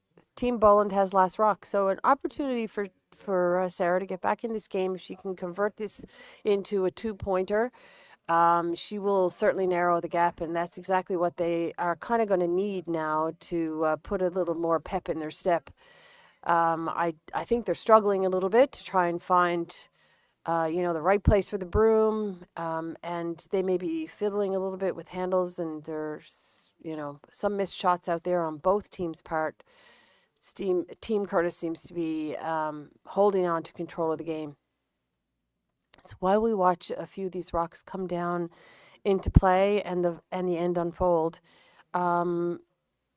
we'll talk a little bit about the sponsors of both of these teams. Both ladies' teams really are very grateful for the sponsorship that they get from the local community, and they wanted us to give a shout out to the teams, or to the corporate teams that are supporting their sports team here. So for Team Boland, their title sponsor is O'Day Earl. Happy to have them on board, and grateful for the support. Their other sponsors are Onside Restoration, Atlantic Offshore Medical Services, Pinnacle Engineering, Steers Insurance, the Medicine Shop Pharmacy, the Egg Farmers of Newfoundland and Labrador, Signal Property Management, and Hardline Ice Pad. So thanks very much to all of the sponsors for Team Boland. They're very grateful to have your support. They couldn't do this without you, and wanted to pass along how deeply grateful they are for all of the support that they get from all of their sponsors. A couple more rocks in play now. Almost center line guard belonging to Team Curtis, with also a blue rock in behind it. Sarah is ignoring it for the time being because I think that she's feeling that this is her moment where she and team need to take a little bit more risk. They're down 3 points. They need to put some rocks in play, and hitting isn't always the right way to go about that. It's always going to be harder to hit and stick than it will be to draw one into the house to keep rocks in play. So the outturn, come around draw for Adrian to try and get behind that corner guard, just a little tiny bit shy of the target. Pretty good shot. It's close. It's chippable. They could use it later. They can perhaps try an in-turn draw around the 2 yellow guards toward the middle at some point, but between now and then, there's another blue rock coming down in play, and an outturn draw by Jessica Wiseman for Team Curtis. So Team Curtis would also like to say hello and thanks to their sponsorship group. The local community supporting Team Curtis is PAL Airlines. As their title sponsor, Marco Construction, Headline Holsteins, Pepsi, Browning and Harvey Company Limited, Attain Physiotherapy and Sport Performance Center, and Hardline Ice Pad. And so thanks very much on behalf of Team Curtis to all of their sponsors who help them and support them. They're eternally grateful for all that you do for them support-wise, financially, and obviously for the emotional support that they get from their sponsors as well. So thanks very much for that. And off we go. So while I was updating you guys and saying thanks to the sponsors of the 2 teams, my co-anchor here took a little trip downstairs to see what the time clocks were doing. So tell us all about it, Laura. Surprisingly, they're identical. 15 minutes each. Yeah, so that's plenty of time with 4 ends to go, and I don't think either team has had a timeout either. So sometimes a timeout is called just to gain some time on the clock if you need it. So there you go, guys. That little trouble that we thought maybe Team Boland might be in with their time clocks didn't actually exist. And, I wonder maybe, Laura, if that was because this game has been fairly opened. And they may have had extra time on the clock when they had that little, discussion there in the 4th end, was it? 4th end, I think, that they were doing that, trying to figure out what to do. 5th, maybe. Either way. So that's good. Neither team seems to be too worried about it, or needs to be too worried about it. This is not really working out very well for Team Boland, not quite yet. 2 blue rocks in play belong to Team Curtis, so they keep picking away at things and keeping themselves in a decent position. So Sarah has now decided that might be time for us to hit the blue and roll maybe underneath the corner guard that's still in play. It'd be a great rock to make if you can. could have tapped the blue, She try could and have, create a yeah. little wall back there. Mm. I think I might have opted for that. I like that idea. I think at this point, safe to say that Team Boland is maybe not squarely behind the 8 ball, but they're getting there. And they do need to take a little bit of risk. They need rocks in play. Now the good news is that Beth did stick, so by sticking, then that keeps her rock in play, and now Team Curtis has to deal with it, which is really what you want to have happen. Sweep there by Jessica to make that that Yeah. shot. Really, that was looking like it could have been a flash. So by virtue of that rollout by Erica, Sarah now has decided that she doesn't need to hit the one in the back 8 foot. She wasn't comfortable with 2 blue rocks in play, but she is okay with just 1 blue rock in play. They can make this come around. They can be shot rock and be buried, I think, or if not, then close. But either way, Stacy will have to deal with it. So the goal here now is to get this to try and bury behind this yellow rock, at least half of it. So Kelly's thrown an out turn draw. You can see Beth now trying to help it curl a little bit. Drag it back as far as you can. Get as much of it underneath there as you can. She was successful in getting some of it under.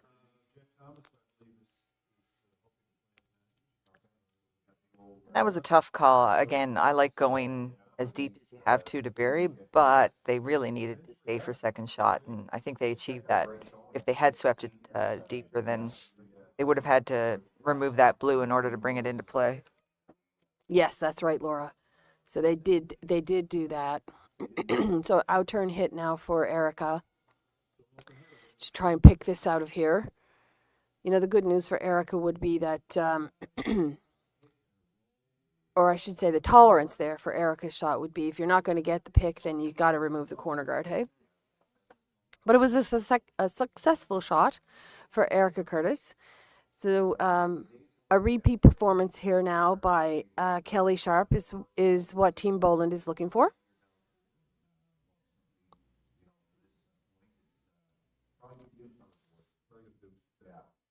So that's Stephen one. So put Simmons up. 6. No, Robert Hurley. I think it's going to make it. I don't think so either, Laura. I think Kelly may have taken a little bit off of that in the hopes to get it to curl, and that's exactly what happened. It did curl, and so double guard, but really a swing of momentum back in favor of Team Curtis here.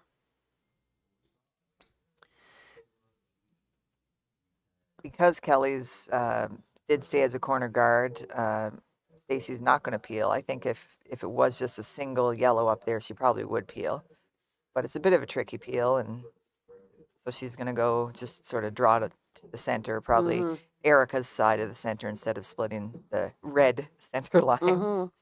The red line, yep. Keep Sarah away from using that corner guard. So she will want to make sure that she gets it, fairly deep in the house, not behind the tee line, obviously, or not behind the tee line because Sarah will likely freeze. But you want to be at least top 4. Top 12 still gives Sarah an opportunity to hit and roll behind those corner guards. So the deeper you can come, the harder that roll becomes. It's tricky, you don't want to, like I say, you don't want to be too deep, but as deep as possible in the front of the house.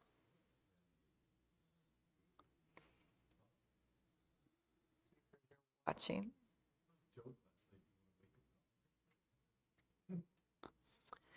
Nice shot. T-line weight. Sarah could just punch it back a foot or an inch and try and leave herself an opportunity for 2. I think that would be the best way to do it. It is just the 7th end, though. With a double on these 2 blues, she can also allow herself an opportunity to blank and possibly go again in the 8th to try and score her 2 end. And what do we keep saying about the 8th? That's definitely the time when you start thinking about scoring in even ends. Yes. So you're running out of ends to get your two. So there's an argument to say, look, take every chance you can get because you're down three. But there's also the argument to take the hammer in the even end. So just again, a matter of preference and how confident they are that they get their two. I'd taken the hammer at this point to the eighth end. I don't think there's a great opportunity with two rocks to come. No, I agree. I don't mind this call at all. Make it. You have to make it, and I think that's really what this whole game's been about, isn't it? It's about the execution. It's just not been sharp, and you know that is not to be critical of the teams by any means, because both of us have been talking since the beginning about how tricky this ice is today. Nice shot there by Sarah. Though, Laura, she removed one rock, but she was also able to sit right in front of that blue one. So now Stacey has to negotiate this so that she doesn't jam it back on her own and give Sarah that opportunity for two. Tricky shot here for Stacey. Need to hit and roll away. Not come in contact with the blue rock right behind it. So a little bit of negotiating happening here with the sweeping or will have to happen with the sweeping and whatnot. This is another one of those calls where Erica needs to be on top of whether or not Stacey hits the broom exactly as she hoped, and make sure you call the sweeping to avoid that jam. A bit of a jump.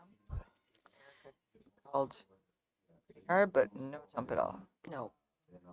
No, but an opportunity to blank here now for Sarah, and that's really as good as she could have hoped for once the Curtis team was able to lie two.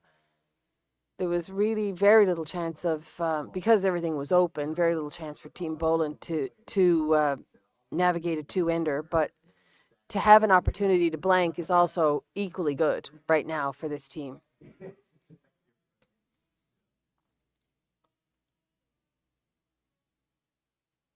So this rock, the blue rock that was just thrown is open, so for them,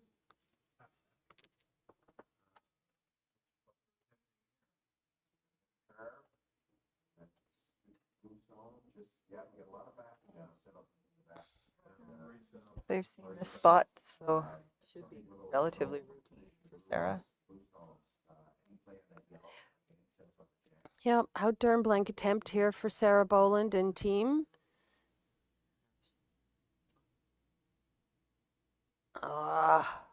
Didn't quite get it out there. Unfortunately, they were trying to keep it as straight as possible, but just couldn't keep it out there long enough. So it's a take one instead of a blank. So it's 4-2 now for Team Curtis over Team Boland, and Team Curtis will have last rock in the eighth end. We'll be right back with you in a few minutes.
So we've talked a bit about how Team Boland just hasn't been quite sharp enough. Not a lot of open misses or anything like that. Just not quite as sharp. And got to keep reminding folks that Skip lives 4 hour drive away from the rest of the team, so they just don't have the opportunity either to practice together like the other teams, which years of old might not have mattered as much as it does now when team practices are pretty well a weekly thing, I think, for these teams.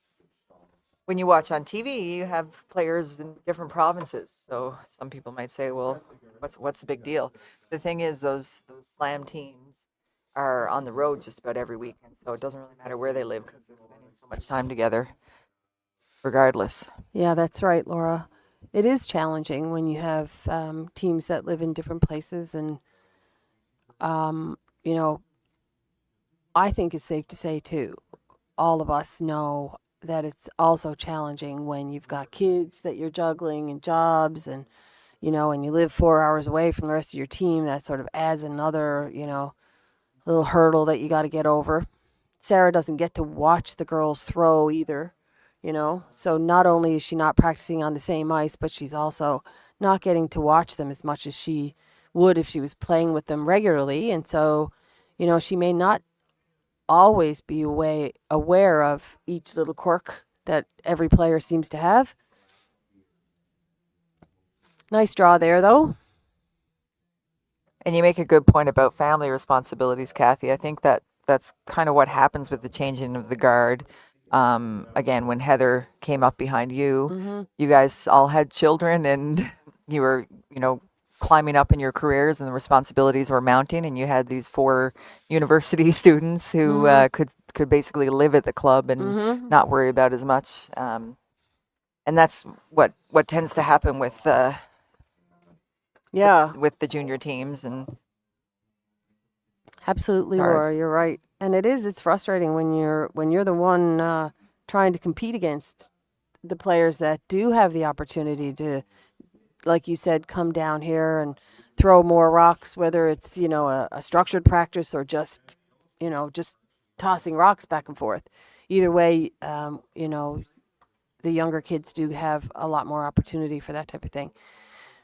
So a glimmer of opportunity here for Team Boland. A bit of a miss there, bit deep, and it kind of ticked and rolled off the 4-foot shot. So Sarah's looking for some protection on that rock now, so she can steal a point here. That would be, a bit early to sort of Celebrate, I think, but yeah, that would be a big switch for a steal in the 8th end here for Team Boland. Great shot Stacy, there. lovely shot. Really nice come around there, actually, by Beth Hamilton. And Stacy's, as she has since the beginning of this game, saying, nope, don't like it. Don't like it. Off the guard goes. So she's asking Jessica Cunningham to peel the guard. Just a little bit of dusting here tells me that she's close to target. And again, with Stacy, all of her experience, she's not going to make many strategy mistakes. It also helps that she's got one of the best strategists ever to play the game or be a part of the game here in Newfoundland, certainly. Eugene Trickett. He has studied the game from day one. I don't know anyone who has studied the game more than Eugene. He can still tell you what rock was thrown in 1985 against Al Hackner in the 9th end by Team New Brunswick. It's insane how much curling trivia is in that man's head. So nice peel there by Jessica Wiseman, and Beth Hamilton is being asked to replace the guard. She's got a piece of the button. That's a nice shot. The blue rock in the top of the 8-foot, however, is very much available to Team Curtis. But is it valuable or not? Available is one thing. What happens if you hit it? Do you jam the yellow on your own blue in the back of the 4? Do you care because it'll be open? I think Stacy seems to be content to play something on this blue one. She's asking Jessica to throw tap your head weight, whatever that is, a lot, I A think. lot, yeah. Maximum controllable hit weight coming here, I think. In turn,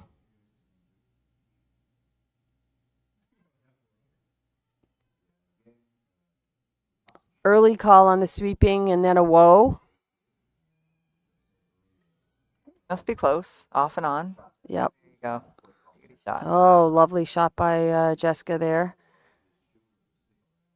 Wasn't quite, I didn't quite recognize there that double would have been available. So Over top, yeah, yeah. I wasn't sure. Yeah. Yeah, it might be the angles that we are working with, but nice shot there by Jessica.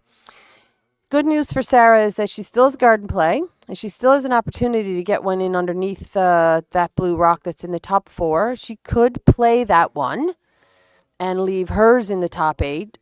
She's electing to play the deeper of the 2 blue rocks to try and get a roll behind the guard and the rock in the top 4 to try and, I guess, almost what you would call double guard it if you can.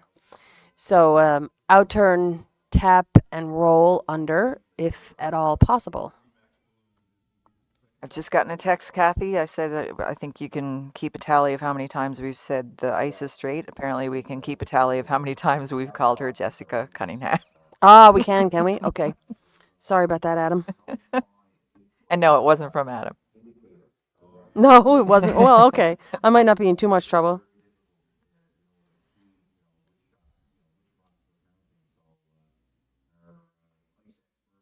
A nice feel.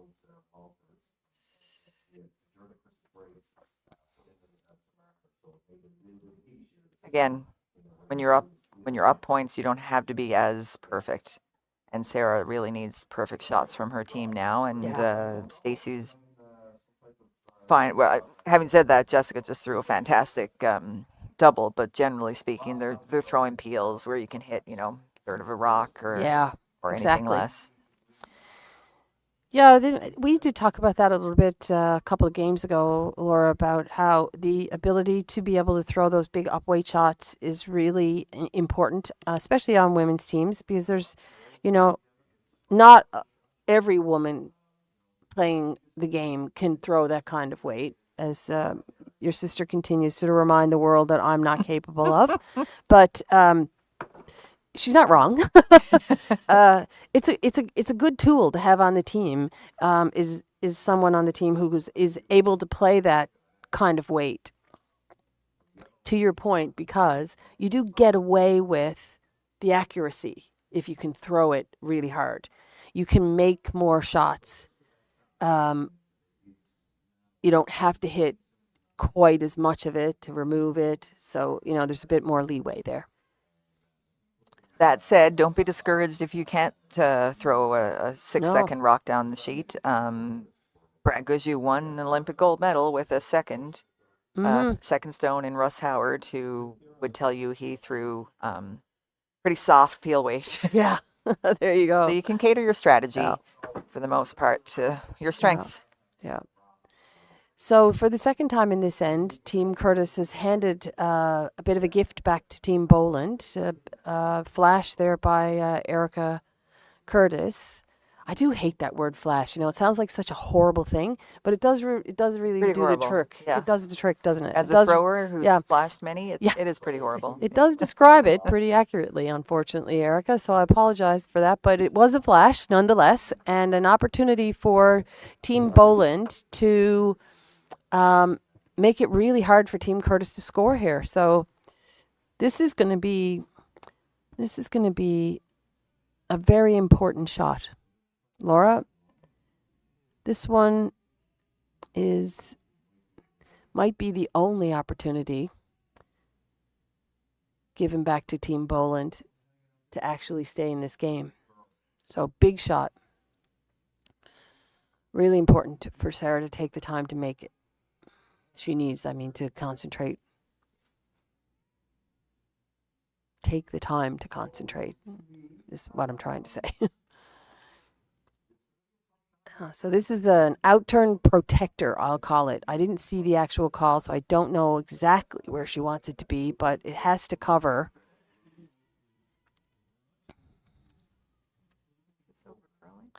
It might be, and I think they were trying to get it to curl, maybe to get it to chap off of the guard that's already there, but it is a good shot, all the same. It is good. I don't know how much of that blue rock is available, but I'm going to say half. No, that might be generous. Might be only a third. I'll go by what you say because I'm too cold to stand up. Yeah.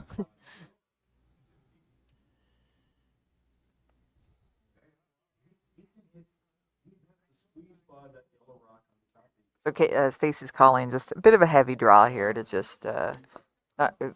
If she just comes down to the yellow's still going to be shot. So she wants to just nudge it a few Yeah.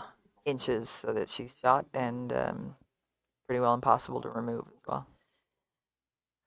You know, for those watching, it doesn't look like she has much weight or much ice here. This yellow rock is pretty much covered. So it's not a lot of ice for a tap shot. But like we've been saying since the beginning of the game, there's not a lot of curl out here either, especially if you throw a little bit more weight. So let's see if she's got herself set up properly here with the right ice. But it is just like you said, Laura, an outturn nudge. Yeah. She wants to move that yellow rock just enough so that the blue one is shot. Well, maybe she'd like to move it so that she's lying too, but I don't know if that's possible. The girls are going really hard on this sweeping. And now they're kind of, unfortunately, giving up. It was A little bit light. Yeah, nowhere close, Yeah, really. I a don't little know bit if light. It picked up the curl and either picked up the curl and died, or it was light and it picked up the curl. Exactly. We're not really sure which, but either way, unsuccessful. So Sarah has a really good opportunity here now. If there is a way for her to make an outturn draw to sit on her own behind those guards, because now there's another guard out there, then I think that's the shot to call. They've called a timeout, Laura, so we're going to let you guys go refresh your coffee while they chat for a minute, and we'll be back to see what they eventually decide to do.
So I hope everybody got time enough to get a fresh coffee here for the last few ends of this game.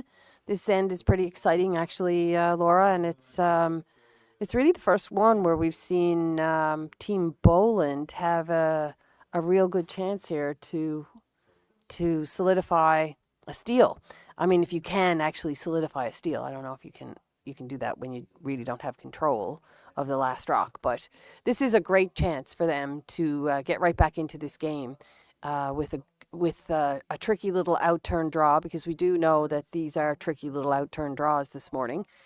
For Sarah Boland, she needs to get a piece of the 4 A third of a rock. Unfortunate, A third of a rock in the 4-foot here will let her lie 2.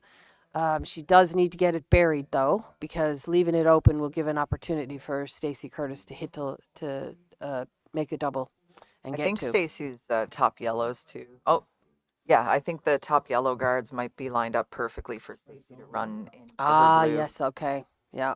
Consider drag. Okay. Well, and now don't I have egg on my face again. This was a guard. We think it was. Yeah, well, they weren't sweeping it Yeah, at all, that's true. so I'm thinking they were guarding so that they took away that run back. So now Stacey can throw. She could do the yellow run back, but you're running in the other team's rocks. I don't know if I'd be doing that. Looks like from where Erica is standing that they're going to just throw a draw weight shot for sure. They can draw to the corner of the button. They also have the option of punching their blue rock in a little bit, but that looks hard. So I think this is a draw to the button, cold draw. No risk here at all. Not really, no. I mean, absolutely throw none. through. You're right, absolutely none. Oh, she's not. Just giving Sarah her 1. I'm surprised. Yeah, You couldn't draw to the corner of the 4-foot there for 1? I think you could. Yeah, again with no risk. Yeah. Okay. I'm stumped. Yeah, So, free point for Team Boland. Wow, 4-3 after 8 ends. I'm surprised because, it's the 8th end too, Laura. Yeah. And, now you've given them a chance to score twice, theoretically, and only to score once on your own half. Now, last rock remains with Team Curtis in the 9th end. Even if nothing else, if Stacey hadn't made it, it would give her an opportunity for a draw in the 8th end. Yes, it would, and it's a free opportunity too. Not really sure what that was all about. Going to be a good question to ask when this is done. Will be. Yeah, we'll be right back, ladies and gents.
Okay, so bit of a surprise there, Laura. I think that's safe to say. We're not really sure why Team Curtis did what they did, but it's done now. So not much to say about it other than a good question to ask somebody when the game is over. Unfortunately for Team Boland, Adrian's woes continue, and she hogged her attempt at a guard. So now it's a free draw to the corner for Team Guju. Where did that come from? for Team Curtis. And a bit of a disadvantage here for Team Boland. Nevertheless, the score is 4-3. And Team Boland is going to have a second opportunity to throw up a center guard. While we're watching what's going on down there and trying to figure it out, want to send out a huge, huge happy birthday wish to Briar Bear himself. Tomorrow is his big 86th birthday. So everybody who is listening and can hear us, please send your wishes to Reg Coggy, our very own, like I said, Briar Bear, great guy. We all love him. Just love him. He's a fabulous, fabulous addition to our curling community down here. So happy birthday, Reg. He's actually downstairs working the bar now. Is he? Oh, good for him. So big happy birthday to Reg. Back to that throw through, I said to you on the break, Cathy, there was a timeout right before called by Team Boland, but Eugene got to come out and speak with his team as well. So you have to think that that was endorsed by him too. I'm sure they talked about what they'd do next, and Boland made the shot that was called. So I have to ask him. I'm sure he'll have a 10-minute explanation. I'm really at a loss to see, to hear, or I should say, I'm really at a loss to say to figure out what they've done. I see no advantage at all to what what just happened. So I'm looking forward to the explanation myself. So center guard is in play, and two corner rocks in the rings belonging to Team Curtis. Team Boland is ignoring them, going around the center guard. I think I do believe that Beth's rock has a little bit more juice than she hoped, but it is around, and it is in the 4-foot, deep albeit, but it is there. So nicely done. And right now, I think Team Boland is fine with that. They don't need to care that it's above the tee line.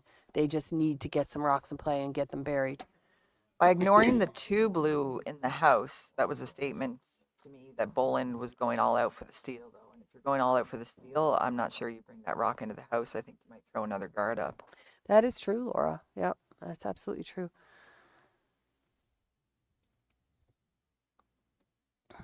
Looking now like Boland's going to get 1 or Stacey's going to get 3. And she might be doing it because those 2 blue rocks are grouped together. So there is a double opportunity on them. So, Sure. That may be why she's willing to take a little bit of risk here.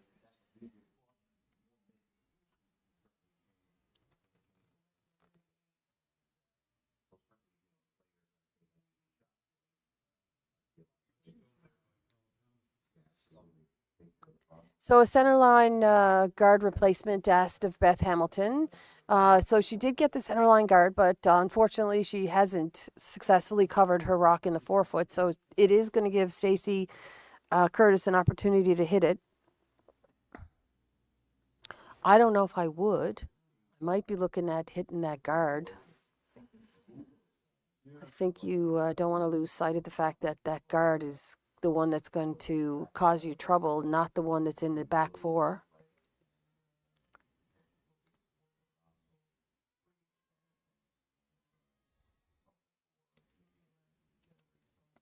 So out-turn hit request of Jessica Wiseman, and a nice hit and roll from her. It is behind the tee line, however, and behind the guard. So maybe it's not so nice.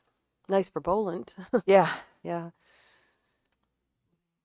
In-turn draw request of Kelly Sharp. So this is one of those moments in time as well, Laura, where this is an excellent opportunity to take advantage of a miss, not a miss, but a miss.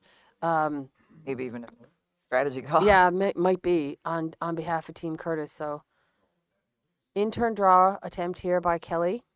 You can see Adrian sweeping it now as they're really trying to make it curl.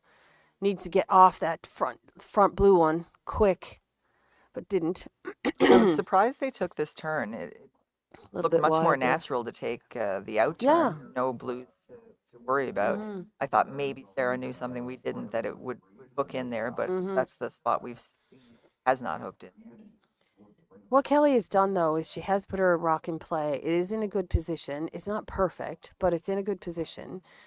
The Team Curtis is in a pickle, I guess is the expression I'm looking for here. That's a tough rock to remove. It's a natural jam on the blue rock that was left in the back of the 4-foot.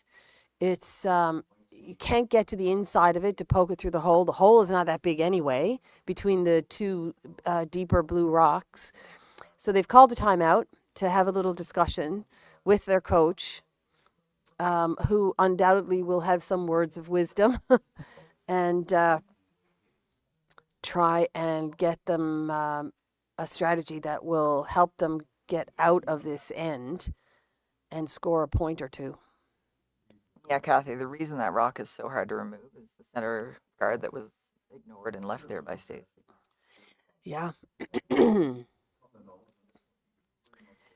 Yeah, further, not hitting the card was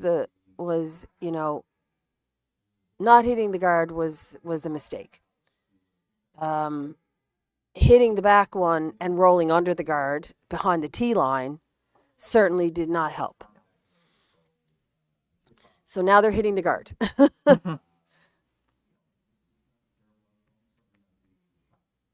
Used to be the case that timeouts had to be called from the ice. The coach could be behind the glass losing their mind, but they weren't allowed to signal that they Yeah. wanted a timeout. It's changed now, so Eugene could have called a timeout if he really hated the call. So intern Peel being asked of Erica Curtis here, and Camille is helping it over. Nice shot there by Erica. So it's opened things up. I think if I was Sarah Boland, I'd be putting it back.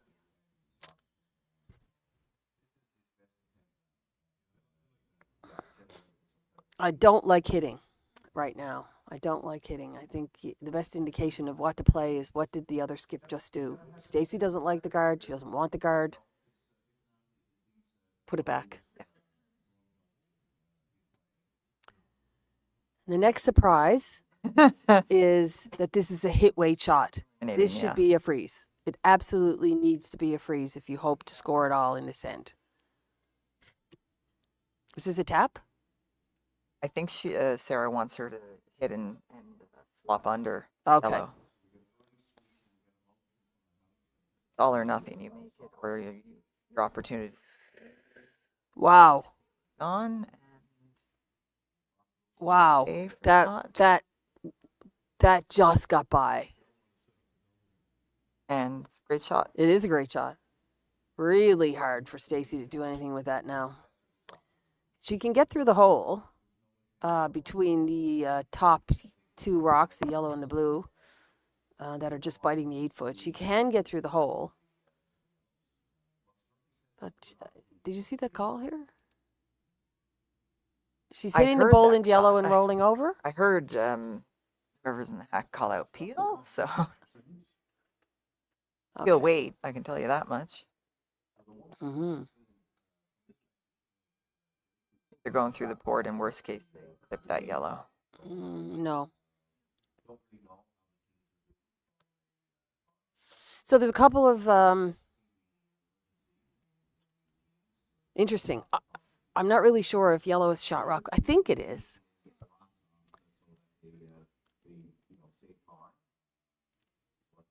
It might be. Looks like it might be. Hey, Laura? Yeah, I mean.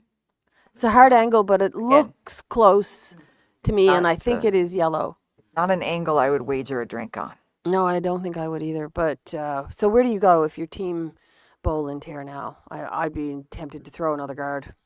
Yeah. Throw a guard on those blue rocks and take away whatever opportunity that Stacey has to run her center blue rock. So I think she can hit the center blue rock and run it back and get the yellow out of the back.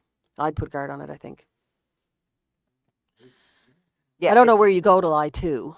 No, and it's tempting to just lock one right in there where your other one is, but ice conditions just don't allow for that. The only way they got there in the first place was a hit and roll. It wasn't a draw.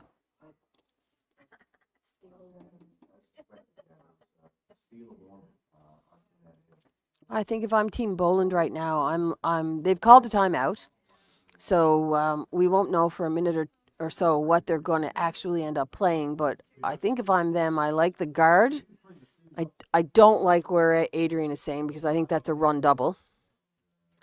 I think I like the guard, overlap the front blue so that they don't have anything to get at the yellow and give her a draw for one. I don't think being down 2 with last rock coming home is a bad place for Boland to be right now, considering they've been really trying to claw their way back since end number 1. While we're waiting for the call here, we can see on the men's semi that there was a steal for Team Neil Lambswood. So that puts a score at 5-3 for Simmons. 5-3 with hammer. Playing the 9.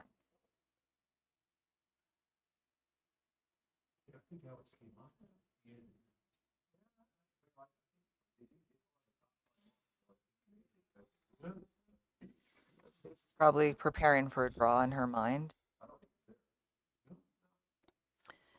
I would think so. If I was Stacey, my discussion would be, so if they come over to the other side, I think we play the run and try and get rid of that yellow one behind the tee line.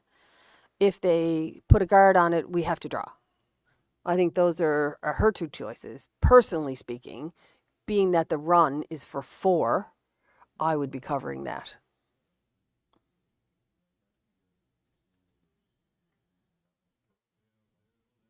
I also think covering that blue one partially is an easier shot for Sarah to play than this draw to the back of the 4-foot.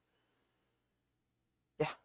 Because you got like 8 feet you can play with, right? You don't. It doesn't have to be perfect weight. It has to be in the ballpark, and it just needs to cover a piece of the centerline side of that blue rock that's in the top 12. It can double as a guard for you to put the second one in there if you need to.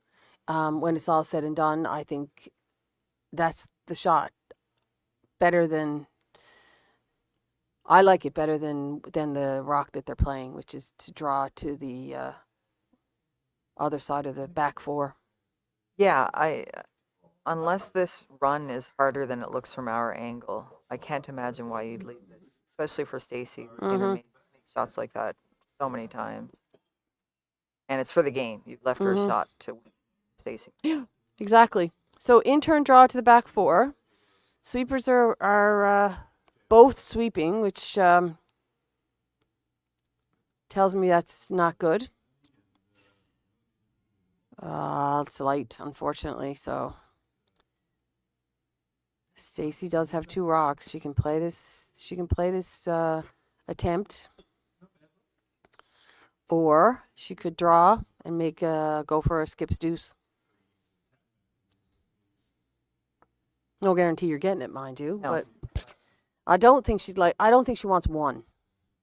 You know? No, agreed. So she might actually be content to give up another steal to have last rock coming home more so than taking 1. So Again, this risk is reward. I think this is her best opportunity for a multiple score. So this is what I would be playing if I was her too. Sweepers want to be aware of if this shot isn't made, making sure that the shooter ends up in a place that is advantageous to them. Mm-hmm. If you can control it, absolutely, Laura.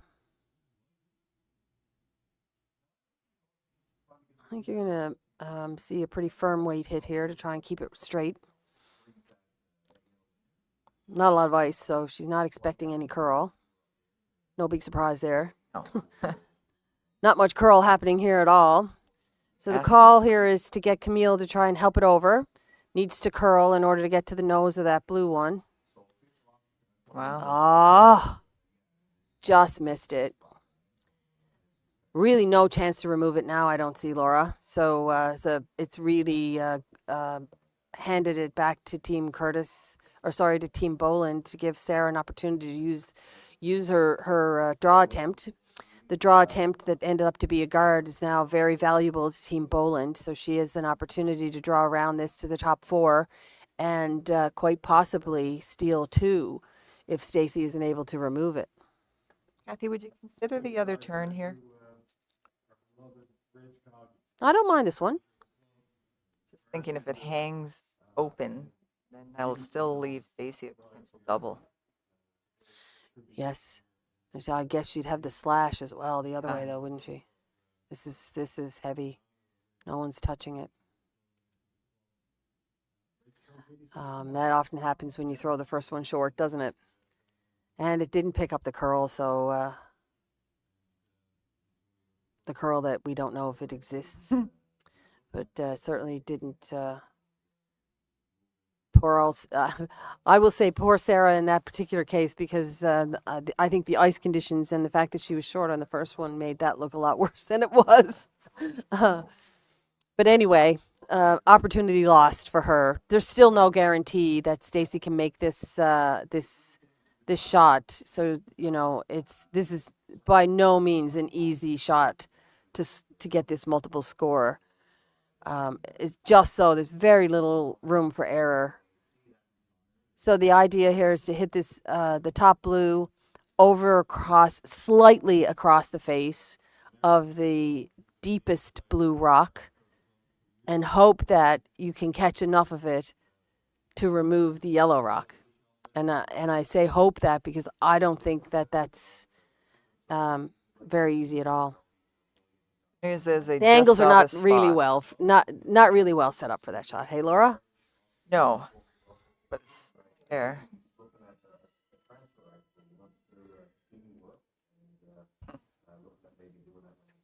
Close. Yeah, it was close.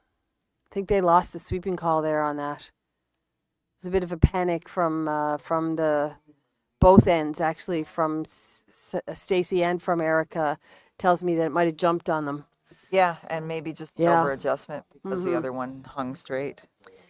So, although an opportunity for Stacy to what looked like an opportunity for a multiple score, as I was saying before she even threw it, that was not going to ever be an easy shot by any stretch of the imagination. So, we're into a tie game here, Laura, coming home. And I think if anyone had asked us if that was going to be the case when we came back after the fifth end break, then I don't think it would have been the guess. But we'll just leave it there for a second and we will be right back.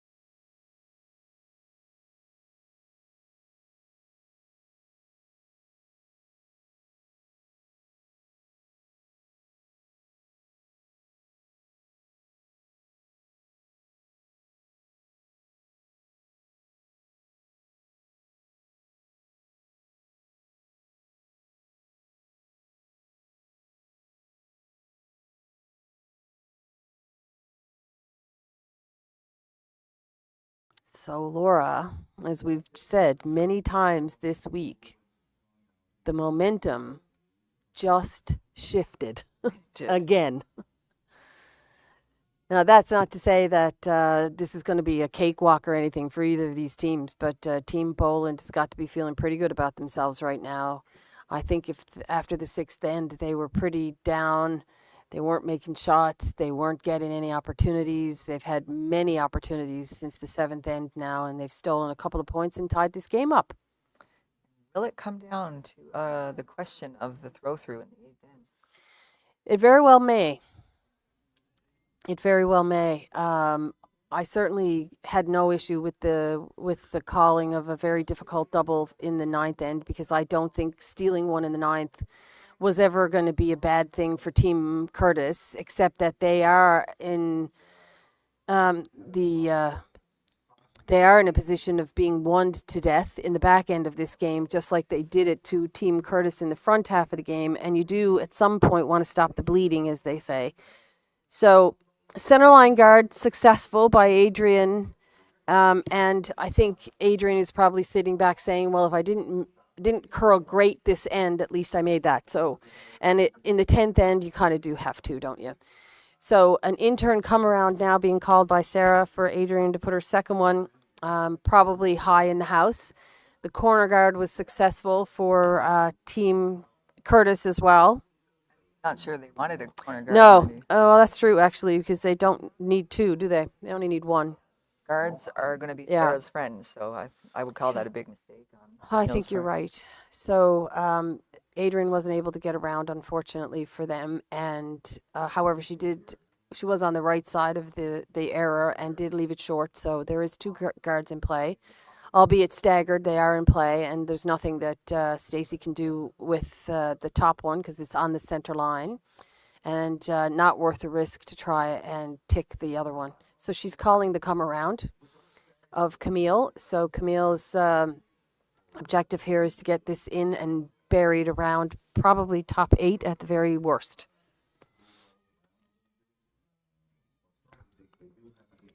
We'll see if that come around was there for Stacy in the 8th, because this is basically it. Yeah, that's true.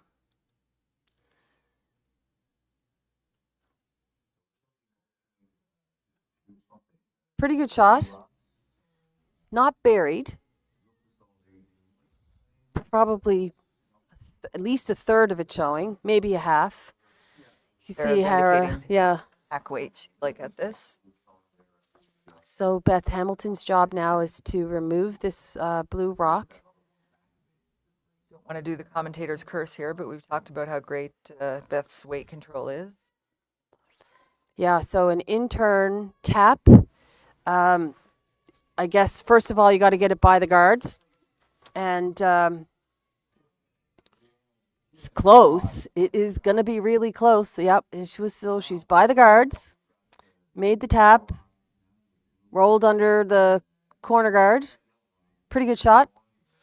Gives Stacy an opportunity to peel the guards, however.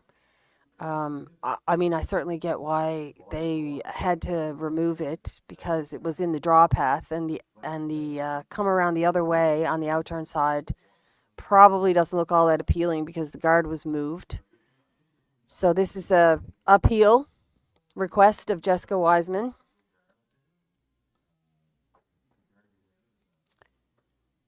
Nicely done. Opens up the center. Yeah, she did open up the center. She did promote the Boland rock into the rings. However, they're off center and, just full 8. So the full 4 foot is still open for Stacey Curtis if she needs to make that skip straw for the game. It's still there and available to them. So mission accomplished for Jessica. And Sarah is asking Beth now to replace the guard. She's called for a high centerline guard. This is really curling, Laura. I don't know if it's a bit light and that's why it's curling, or either way. They're going to bail on it and leave it as much covering the center as they can. Doesn't really matter at this point because Stacey's going to hit it anyway. Yeah, that's what's going to happen for the next 6 shots at least. Mm-hmm. Guard, peel, guard, peel, guard, peel. One would think. Mm-hmm.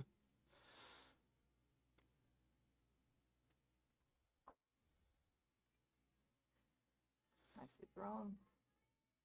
Yes, well done. No shot is routine in the 10th end of a sudden death game. That's true. The pressure mounts at around the middle of the 8th, I think, doesn't it? Yes. And you start to think about how much time of the game is left. How do you win? How many more rocks do I have to throw? Am I finished yet? That's right. Is my burden over? All those things go through your head in the last couple of ends of a curling game. So both teams are out there feeling all of those things and trying to make shots at the same time. So another centerline request, guard request of Kelly Sharp, and it is successful. It's a bit high, but like I said, it doesn't matter. As long as it's the center guard that the Curtis team has to hit. That's all they can do for now.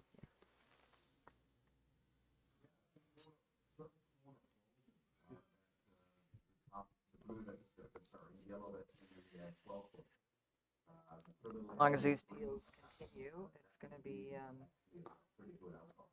in Stacey's hands. Yeah, will be hers to win or lose. So another guard replacement to be asked of Kelly Sharp, and this is a little less pressure on the middle players of Team Boland, because really you're throwing up a guard and praying that the other team plugs. But you can only just throw the guard up and pray. It's not a difficult shot to throw. The issue here is that your anxiety level is a little bit higher because you're starting to feel that the game is slipping away. And how and what can you do about it? Not really anything. You can just make that shot and, like I said, cross your fingers or pray that the other team gives you the break, because right now that's the only way that Boland can win, is if they get a break. I think you'll see Boland throw the guard a little tighter on the next shot, in the hopes that the peel will jam on the blue to the right of your screen. Mm-hmm.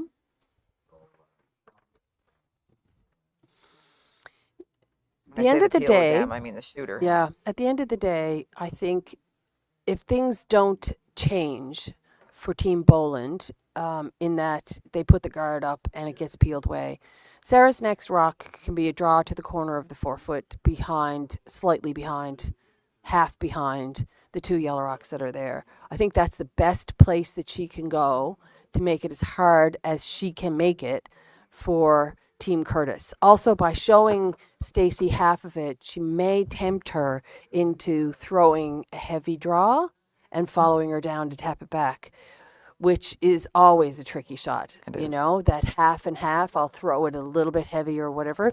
And I think that's why the position of that rock at the corner of the 4 foot, slightly behind those yellow rocks, would be the best advantage for Team Boland. But still a couple of rocks to come before we have that.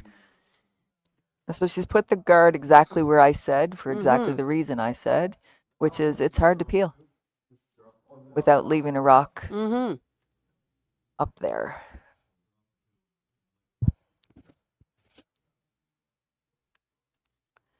So, in addition to your theory there, Laura, where the jam is possible and or the rollover to protect the yellow rocks is possible, I am a little bit surprised that they're not playing the peel shot from the other direction. I might be.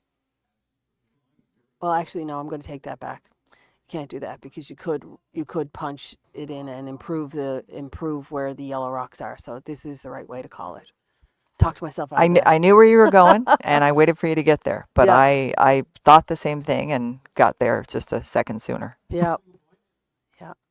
So an intern peel to try and remove definitely the center line guard, but also if she can, the other yellow rock that's on top of the 12 foot. Uh-huh. Ouch. Ouch. No roll. So advantage back again to Team Boland here. So now they got the break they were looking for. They did. And an outturn draw attempt by Sarah Boland to come in and bite the top of the 4 foot button. I assume she's trying to come all the way Yeah. in. I sure would be. I sure would be. Yep. Yeah, I mean, biting or not, Yeah. full 8. You have to think Stacy's going to be able to draw full 8. Yeah. Even if she has to go out in the boondocks to get to the corner of the 4 foot, if you leave it there for her, she can make it. So that's why I feel this shot needs to be top of the button. You can cover the button, Mhm. but you have to be on the on the top end of the 4 foot for sure, above tee. This is a bit wide. Erica's coming out to sweep, so it's not going to be above tee. Or is it? Oh, it died at the end. Yeah, it did. I don't think it's covered though. Timeout. It's probably edge on edge, actually, Laura. From as I stand up here and look down at the ice, looks to me like it's edge on edge. So it's a tap for sure because she cannot draw to the button. She can't outdraw it at this point, so she has to move it somehow. And she can't hit and roll out. She cannot roll out. She's got a little bit of space to roll, and she can't tick. So she's called a timeout. Probably more to settle in and decide what kind of weight to throw at this shot than what shot to play. Absolutely. You know? Give herself a little bit of extra time to think it through and make sure she knows exactly what kind of ice and what kind of weight that she's throwing. Cathy, when you were throwing these, did you think heavy draw? Because I would always think I need to throw a draw that I'm annoyed with, that I went too deep on. That's what I would go to the I hack see. telling myself. Yeah, no, I would not be throwing a heavy draw here. I would be playing like a hack weight shot. Yeah. Minimize the roll. Right. with something like a hack weight backline type of whatever weight you're comfortable with. Like some skips like backline weight, some skips like board weight, some skips like hack weight, easy hack, whatever you want to call it these days. But for me, it would be a hack weight shot. Yeah, she's got enough for that. I didn't. Yeah, I didn't like realize. I said, it's thought edge on edge. So Yeah. I would be playing a hack weight shot so that a tiny roll in the outward direction is not going to hurt me. So here we go. Out turn, game winning attempt. More weight than I'm expecting. Keeping it straight, keeping it not straight. And now they're asking Jessica Wiseman to carve it. She needs to get a good piece of it. Well done. I think it's close enough. You saw Kelly start to sweep it, and then she realized it was still above the tee line, so she couldn't. So she stepped away from it. So just made. Congratulations so far for Team Curtis. They will be the winning team and take that win to the final game this afternoon at 2:30 against Team Brooke Godsland. And we would like to invite you to join us there. And if you are interested, they're in the 10th end of the men's semifinal, and it is 6-3 for Team Simmons. Many rocks, many guards in play, so you could flip over to that stream and have a look at that game. And I'm done. I'm off the payroll. You're off the payroll. Thanks very much, Laura Strong. And we will see you guys back here at 2:30 this afternoon, Newfoundland and Labrador time. Nope, Newfoundland time, not Labrador time.